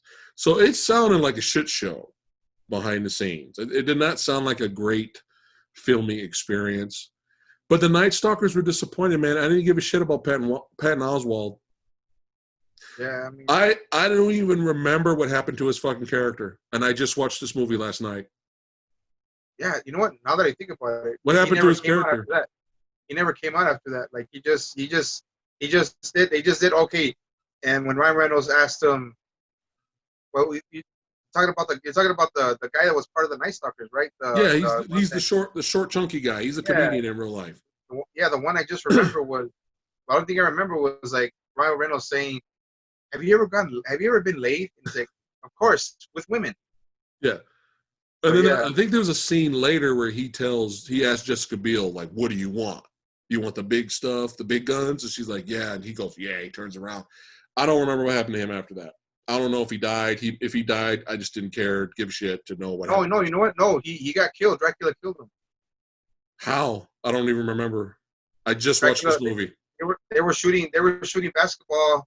The blind girl, I forgot her name. She got killed. Yeah, she got killed, but she was doing her research on that. They said it was that thing that kills Dracula at the end. Right. But I know that it was him and the other black guy that was like their chauffeur, the one that picked them up when they were getting out of when they saved Blade from the police station. And they were both shooting basketballs. They had a hoop inside. I remember that. Hoop in there. Yeah, they had a basketball court inside, and they were shooting hoops. And that's when Dracula shapeshifts into Whistler. He goes in. I remember that. Yeah, he kills them both. He kills the nerdy guy, and he kills the black guy. How did he kill Patton Oswalt?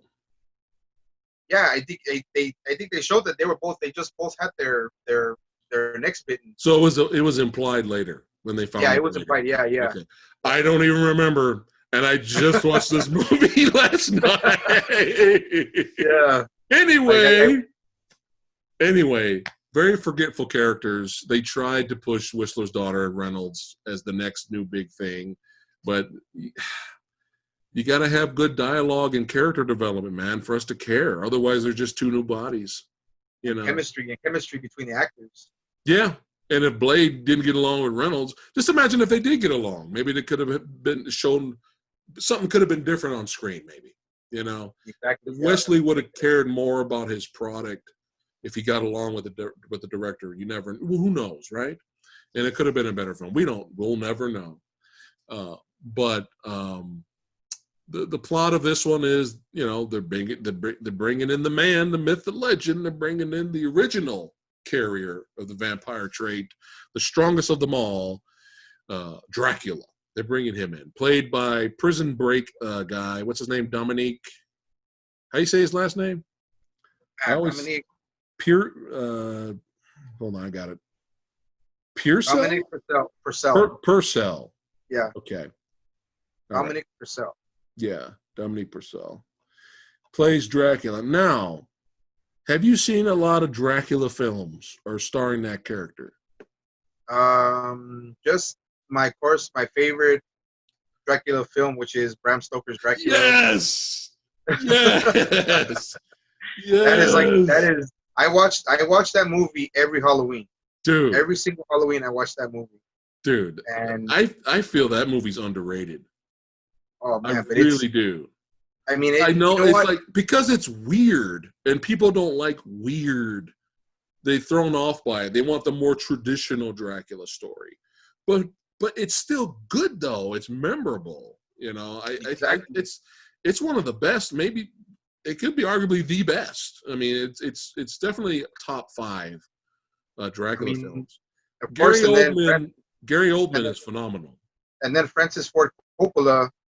I was surprised. I was surprised. I know, he's done The Godfather, Yeah, and but like I was surprised at how much gore and blood and like piercing of the cross with the sword. I was surprised that he put that kind of like content in a film like that.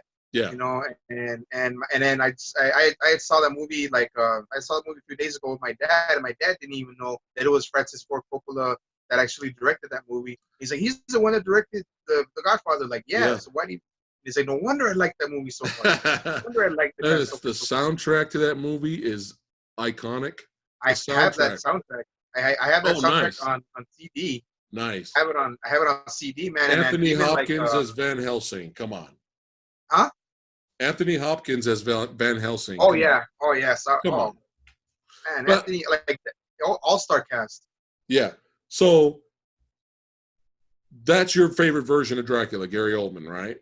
Well, yeah. I mean, like, One well, one that's of them. my yeah. I mean, of course, I liked the Dracula. I liked the Dracula Untold. I thought it was okay. Oh well, Luke Evans is great. Yeah, I thought it was like The yeah. movie I could have know. been better, but Luke Evans was great though. I He mean, was good. the movie kind of it kind of took little like from the way they designed the armor kind of came. I think to me kind of came a little bit from Bram Stoker's Dracula in the beginning, the red armor and everything. Yeah. But like, I mean, if they could have taken that movie a little more seriously, because Luke Evans did Yeah. a great job playing Dracula. Yeah. But as far as I mean, it almost to me it almost damn near looked like a Castlevania movie. Yeah. That Well, they were trying to create some kind of shared universe. That's why you had I Frankenstein and then yeah, Dracula. They were trying to create some kind of shared universe similar to Marvel, but they failed. And then they tried yeah, to do it again with Tom Cruise's The Mummy. And they tried to yeah. resurrect it, but that failed too. But Oh anyway, yeah, I heard that one. that's another I heard that video one was for horrible. yeah, it was terrible. That's another Yeah. video for another day. But the point I'm trying to make is you have Frank Langella, great Dracula. Bela Lugosi started it all, right? The Nosferatu actor, I can't think of his name right now. You have Gary Oldman, probably the best. The point I'm trying to make is when there's a book written, the greatest film film Draculas of all time, will Dominique Purcell be on the list?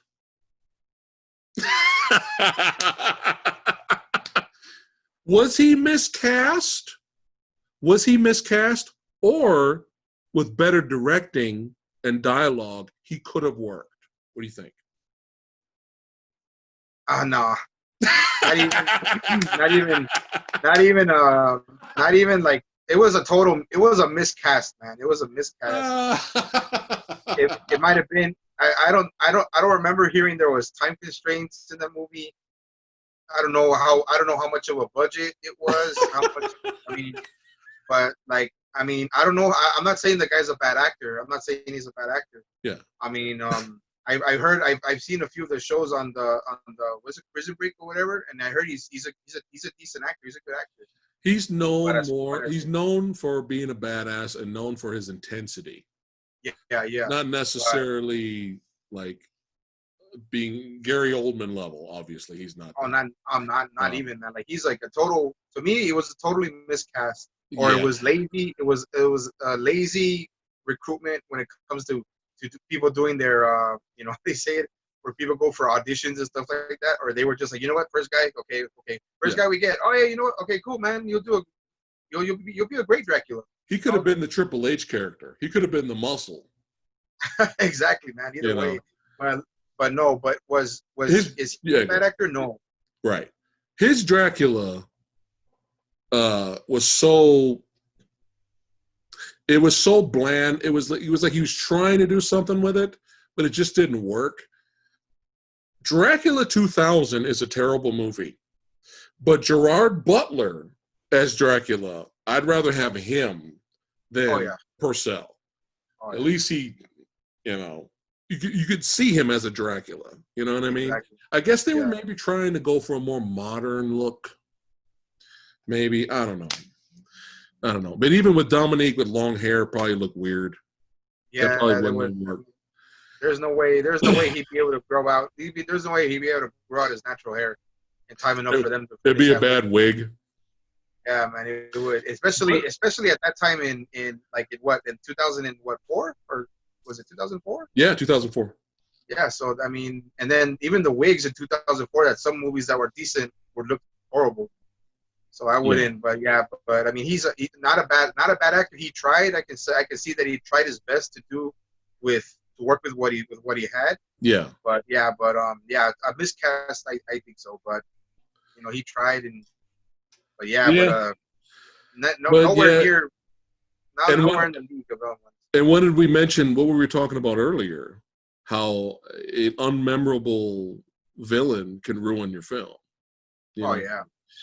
And so it's just physically, he's on swole. He's shredded. It's just something was missing. I don't know if it was charisma or better writing. Who knows? But it didn't work. So you got a lead actor who's just phoning it in. You got a director just who knew no experience. And you could see it building up of why things didn't work and the movie came out the way it was. But that whole beginning, man, I was just dying, dude. Like the first half hour, man, I was just like, what is this dialogue? What is this script? Whistler's death is just terrible. What is going on? And even some of the acting was so bad when the FBI shows up to take Blade from the detectives, go back and watch that scene again and tell me if that acting was not atrocious from James Remar. Because as soon as they're in there, you're like, fuck that, you're not taking my guy. And it's literally this bad. It's literally like, the FBI guys are arguing. They're arguing, and he's in the background talking to his partner, and it's so bad. He goes, don't fuck with my thing. All right, man, let's go. It's so bad. I've seen him in some bad movies, man. But I mean, that was like, he's been in some pretty bad movies. Mortal Kombat Annihilation. Oh, it's terrible. I mean, that's another video. but he's a lot of the actors there were there for their paycheck, and that was it. Don't fuck with my thing. All right, man, let's go. So. And he even tried to put some acting into that, like, don't fuck with my thing. Oh, you're right, man. You're right. But it's just like the Night Stalkers, the concept was cool, but dude, even the guns look like toys. Yeah. The guns look like toys when Ryan Reynolds and Patton Oswalt was like, this is going to get your dick hard, and check this out. It shoots this and this, put this, combine this, it shoots that, and it'll shoot anything, it'll kill it. It looked like a toy. It just did. It was too colorful. It looked plastic. It just didn't, the guns didn't look right. Did you like the UV light bow and arrow?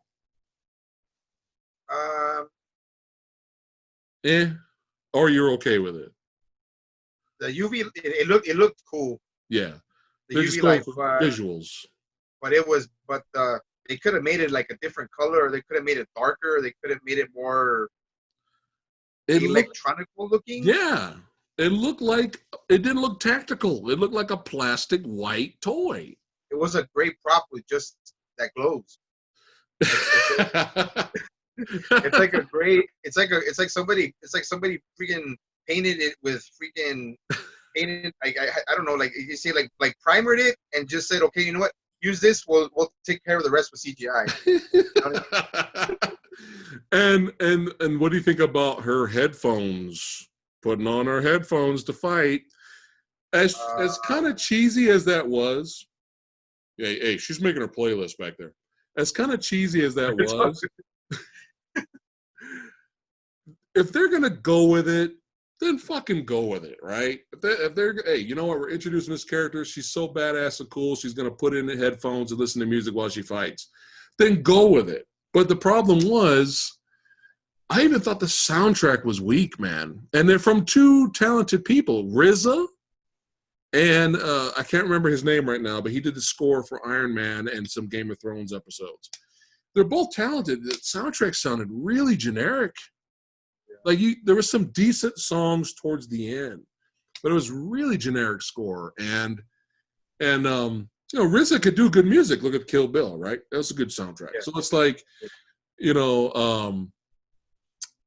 they were going to go with that, she's so badass, she's going to listen to music. How cool it would have been if they involved the audience with that. Yeah. All of a sudden, when she puts the headphones on, we're hearing what she's hearing, right? And maybe get some POV shots of her fighting the bad guys or something like that.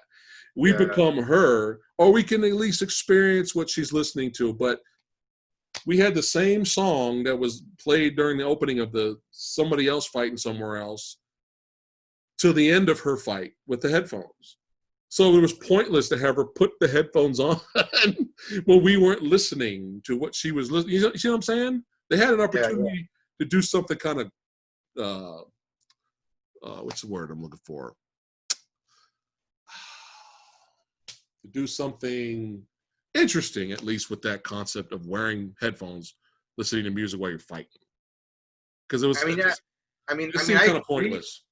I mean, I agree with that, but another thing, like I say this, and I'm gonna say this out of out of personal and real experience, that if she's putting on headphones and listening to music, and they were wired headphones, right? Yeah, they were wired headphones. I've tried that and completely failed. This is like back in the years ago. I used to wear headphones and when I would work out, but when you're working out and you're getting into a very high stressful or a high energy workout, they're gonna fall out. Yeah, they're literally gonna fall out. Yeah, so, they fall out of my ears all the time. They would either have to. She would either have to glue them in there so they won't fall out when she's actually listening to the music and actually fighting vampires. But just I know it's ridiculous. It's silly. And they just didn't really do anything interesting with it. It was like, you might as well not even have that. But how awesome it would have been.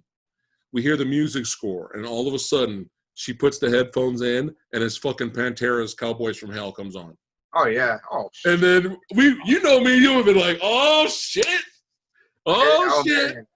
Here we go. And then it's a totally different type of movie. She's kicking ass to Pantera or something. I don't know. Drag the Waters. Imagine hearing Drag the Waters. Dude, that would have been dope. It's a throwaway. Just like a lot of this stuff, it's just throwaway. Next scene. It could have been easy improv if they would have added a different or a more intense soundtrack with her actually doing that and putting the earphones into her head. But it would have been if they would have improv and say, you know what, she did it, or if they would have been but back then I'm pretty sure they wouldn't have cordless earphones, and then she'd be going there beating on vampire ass. But something. Man, it just seems so pointless and stupid. Yeah. They resurrect Dracula. He's hesitant to help them finish off Blade because he's like, I'm Dracula. I really don't have to do what you say, but fuck it. I'm bored. They even have that scene where he's like, come on, Blade, show me what you got. And they're just chasing each other. He's just running after him. That's it. They didn't even fight. He's just running, jumping through rooms. It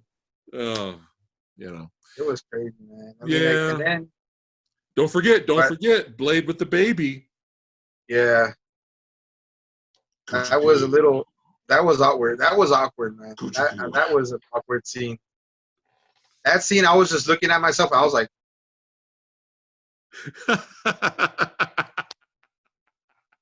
Like now, okay, did now it make this. you want to? Did it make you want to go? Ah, yeah. So the end fight, I think David was trying to do some creative camera angles with him and Dracula, but let's just stop and think about this on paper. Okay, you got the script or ideas for the script. Let me write down. Okay, he fought Frost in the first one. He fought Nomak in this one. All right, we can't bring in Morbius due to reasons. I got it. I got it. Let it be the end all be all of all villains. It's even saying in narration, Ryan Reynolds' narration in the beginning of the movie, it started with Blade, it's going to end with Blade. Let's bring in fucking Dracula. Can you imagine that shit? Blade versus Dracula. Right? It's huge. Sounds huge. We would buy it if it was on a comic book, right? Oh, shit, Blade versus Dracula, getting that issue, right? Yep. It sounds huge. But then when you watch the movie, they're fucking fighting in the lobby of some building, like some big building. They're just in the lobby or part of the second floor. And it's just like, this is the setting for Blade versus Dracula. They're not going to fight in any place cool or awesome, Castlevania style. No, they're going to fight in the fucking lobby. They're going to fight with some couches and tables around.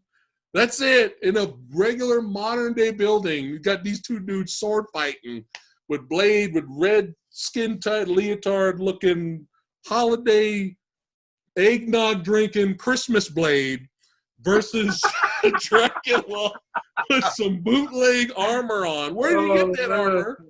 And then when Dracula transforms into the beast version, the creature version of Dracula, I don't know what those effects were, man. And speaking of effects, they were so unoriginal in this one to where they had to copy the splitting mouth of the Reapers. Yeah. Like, why? The stupid vampire dogs had the same split mouth of the Reapers. It was so lame. And then why is Dracula? Dracula is supposed to be the one. Why does he have that? It's so stupid. They got lazy, man. Look They more really like got the devil. lazy. And you figure the pillars of heaven will shake, buildings will collapse, something epic will happen between Blade versus Dracula. Now, I did like that one part where Dracula tackles him and they fall down on the first floor, boom, and it says this big crater. Yeah. That was a part of the fight where I was like, oh, this is going to get good. And then it got bullshit after that. Yeah. But I know they probably didn't have the budget to have the epic scale of Blade versus Dracula that I would prefer. However, Blade 1 and 2 were fine. They didn't have any issues, especially Blade 2. Blade 1 had the setting, right? The setting was dope for an end finale fight. Blade 2, simple setting in a building, but the fight it meant something. It was hard hitting. It was epic. And this one, it's like, this is what we get. Just think about it. This is what we get with Blade versus Dracula. Like, that's it. And so it's kind of disappointing to me. Everyone's different. It's just kind of disappointing. And there's a lot of defenders of this film, and that's perfectly fine. Like, a lot of people saying it's underrated. Everybody loves the first two, and they hate this one. This one's really good. Great. I'm glad you feel that way. But to me, me being a long fan and revisiting this, it was just, don't fuck with my thing. Okay, let's go. Should have ended the video that way. So, but I remember you talked about the Castlevania anime series on Netflix, right? Yeah. Now look at how badass that end finale fight was with Alucard and fucking Dracula. Look at how cool that was. Now I get it. It's animation. You could do shit. But you just think on paper when you're writing Blade versus Dracula. Was there what was created? Like, was there any storyboards drawn for their fight? Highly doubt it. Just sword fight over here. I'll try to add some creative camera angles, but we still got to cut back to the bullshit Triple H fight. So sorry, we're gonna go back over here. Just think about it. They could have fought on a rooftop. They could have fought in the rain with lightning coming down. There's so much could have been done. But 2 years, man, just think about it. 2 years later, that's how fast this movie was made. So, yeah, that is Blade Trinity. I don't recommend it. You do, though. You do. You don't mind it as much. You know what? And like, if people, like you said, like you're saying right now, if there's a lot of people who like it, and hey, more power to you guys. It's fine. You guys like it, like you said, there's always going to be diversity when it comes to opinions and stuff like that. Me personally, I don't like to really bash on movies, because I understand like how it feels if somebody were to bash something like that I like a lot. Right. But right. I'm not going to be the kind of guy that's going to argue. No. And be like, you know what, I'm going to argue and you know what, fuck you and fuck your fucking opinion on that. No, I don't know. It's people who like the movie. That's man. Yeah. More power to you. I'm glad you guys like it. That kind of stuff, arguing over movies, that is beneath us. Exactly. Now, if you want to state your opinion of what you thought about the movie, that's different. Yeah, exactly. But arguing with somebody else about it, it's just a waste of time. And that's not what we do. We like talking about cinema. We like stating our opinions. And that's it. You can agree with them or not agree with them. But we still move on with our lives. But I'm not gonna fight anyone in the comment section. You suck because you're just living in your mom's basement. No, I'm not gonna do all that shit. Well, Phat Samurai Guy, you suck because you're fat. And you like Pantera, so yeah. So I consider myself an adult, and I don't have time for bullshit on the internet. Exactly, There's enough drama and bullshit in the world. I don't have time for your shit. Exactly, man. But I don't like totally like, I don't hate it. Yeah. But I mean, I don't like it has, all I'm gonna say is it has its cool points. Yeah. And which are very few and far between. Yeah. So I even threw a few positives out there. So that is the Blade trilogy. Now we can briefly mention, let me look up his name because I know. Do you know how to say his name? Possibly the new Blade.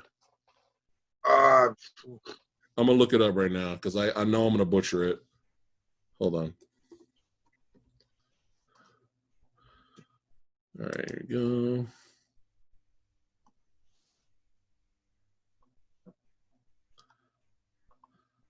The only thing I know is he's a real good actor. Yes. Let me try to find. Let me go to. I'll go to Alita Battle Angel. Let's see. Hold on. I have just as much trouble mentioning, those kind of names too, man. Because sometimes I don't even like to mention, like when I do reviews on Godzilla films, I don't even like to mention some of the names of the stars anymore. Yeah, I'm horrible. I'm looking at the name right now, and I'm probably gonna butcher it. But we do have this new Morbius film coming out now, obviously, because what's going on in the world right now, a lot of films are getting pushed back. But we do have Morbius coming, played by Jared Leto. Yeah. And he has his little second chance at redemption here. And hopefully, I mean, the trailer looked interesting, man. It looked kind of cool. I'm not lying. I mean, I like the look of Morbius. They nailed that. Yeah, I think they got the look. And that's important, man, because they could have really fucked that up. So I hope Morbius is fucking cool. I mean, obviously, it's probably not going to be rated R, unfortunately. But as long as it's cool, man, and some cool visuals and just a really cool character that we can get on board with or love to hate. I really would love to. Also, it's not going to be R-rated. I don't think so. I don't think so. I might be wrong, though. I might be wrong, but his name is I'm gonna fuck it up. Mahershala Ali. Oh, okay, Mahershala Ali. Yeah, Mahershala Ali, and I apologize if I screwed that up. He was announced that he will possibly be playing a Blade in the future, and I mean, Wesley Snipes to me will always be Blade. He will always be the best Blade. But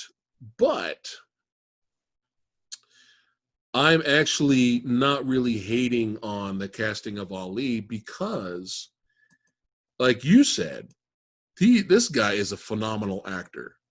Yeah. And physically, I mean, obviously he's not as buff as Wesley, but I'm sure he can work out.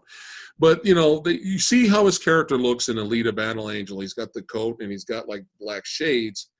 And people were kind of like, you know, that kind of works. You know, you could possibly see him in the outfit. But physicality, I mean, I'm sure you could stunt double him, and you know, for the complicated martial arts stuff.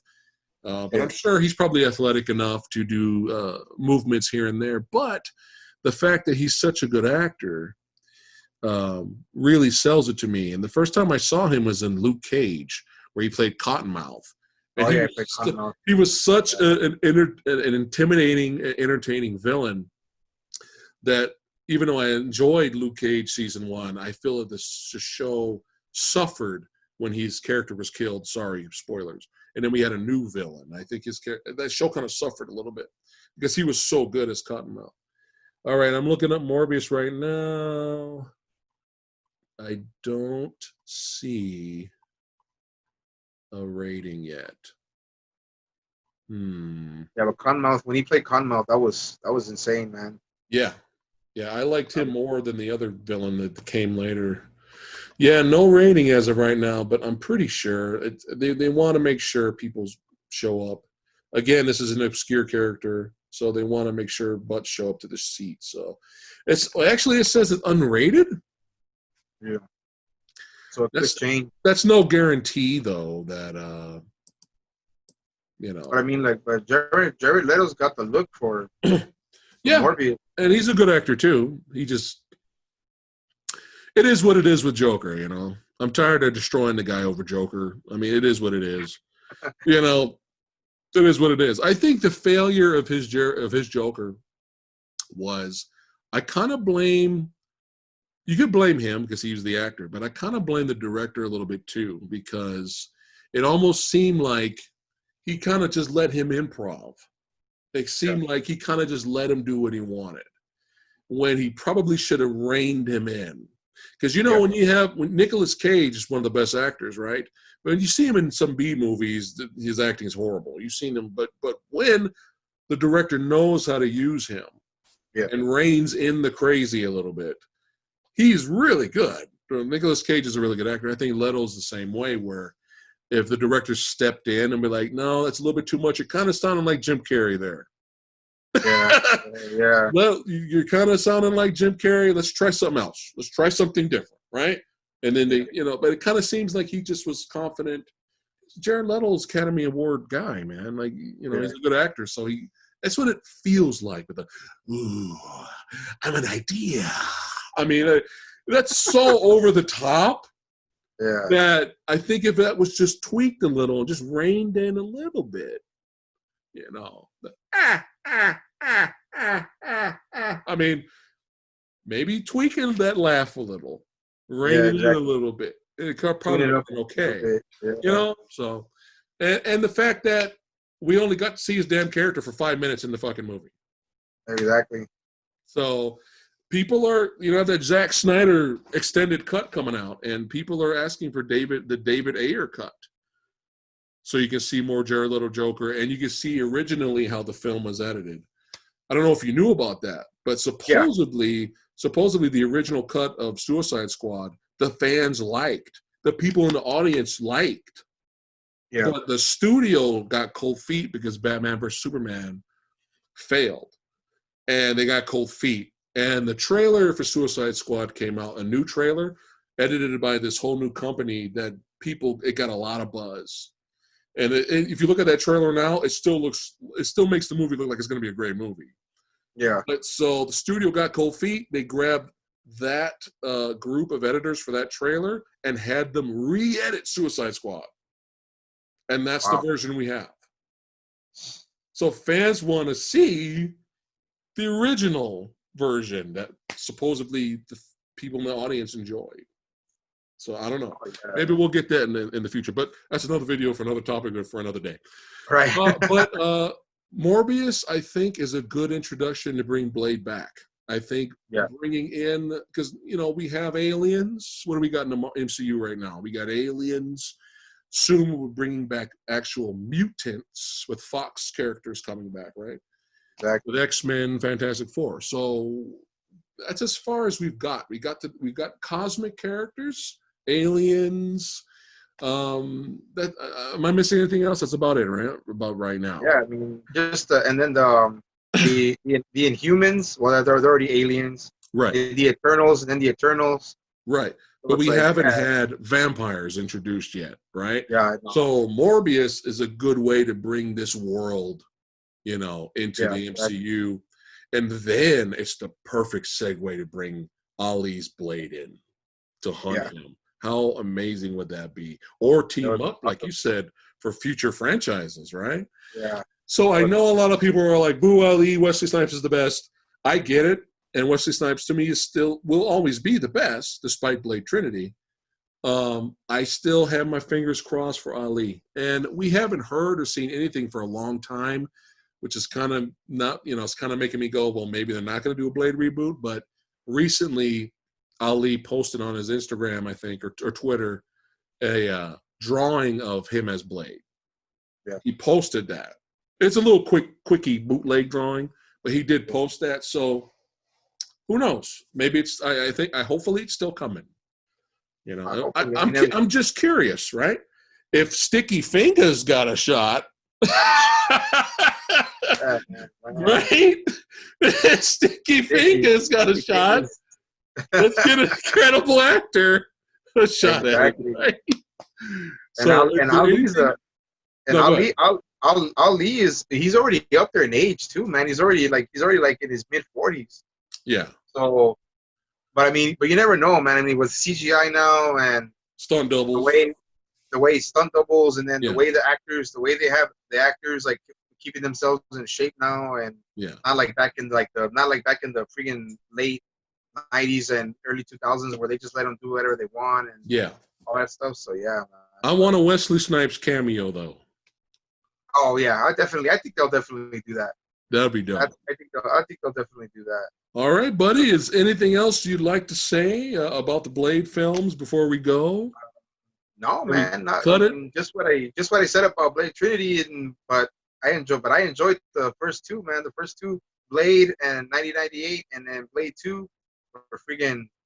They were badass movies, man. I don't care what the critics say. I don't care what anybody thinks about it. We enjoyed it. I enjoyed it, and I'm sure you loved it. So oh yeah.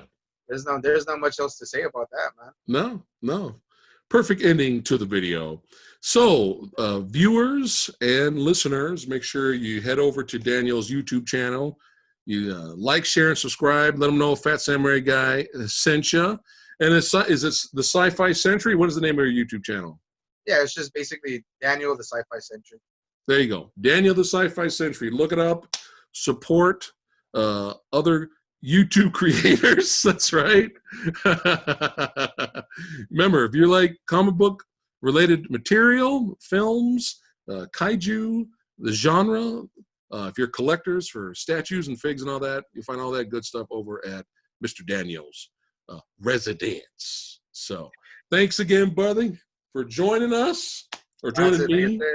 Joining the podcast. I would like to thank, man. I would like to just, like I said, man, I would like to thank you, and I really appreciate you adding me to this video, and keep doing your thing, man. Keep that acidity going with that Phat Samurai Guy, Lady Fat Blood, and I really appreciate this, man. And we'll do this again. Oh yeah. And keep up that that badass work that you do on your channel, and of course with all the other channels you got. So there We you go, try. We man. I try. We really try. appreciate it. I really appreciate it, man. Thanks Thank again you. for joining, man. Thanks again for hooking up. And we will do this. We will do more of this in the future. But we'd like to thank all the movie lover badasses for watching and listening to this podcast. And we will see you guys next time. Peace.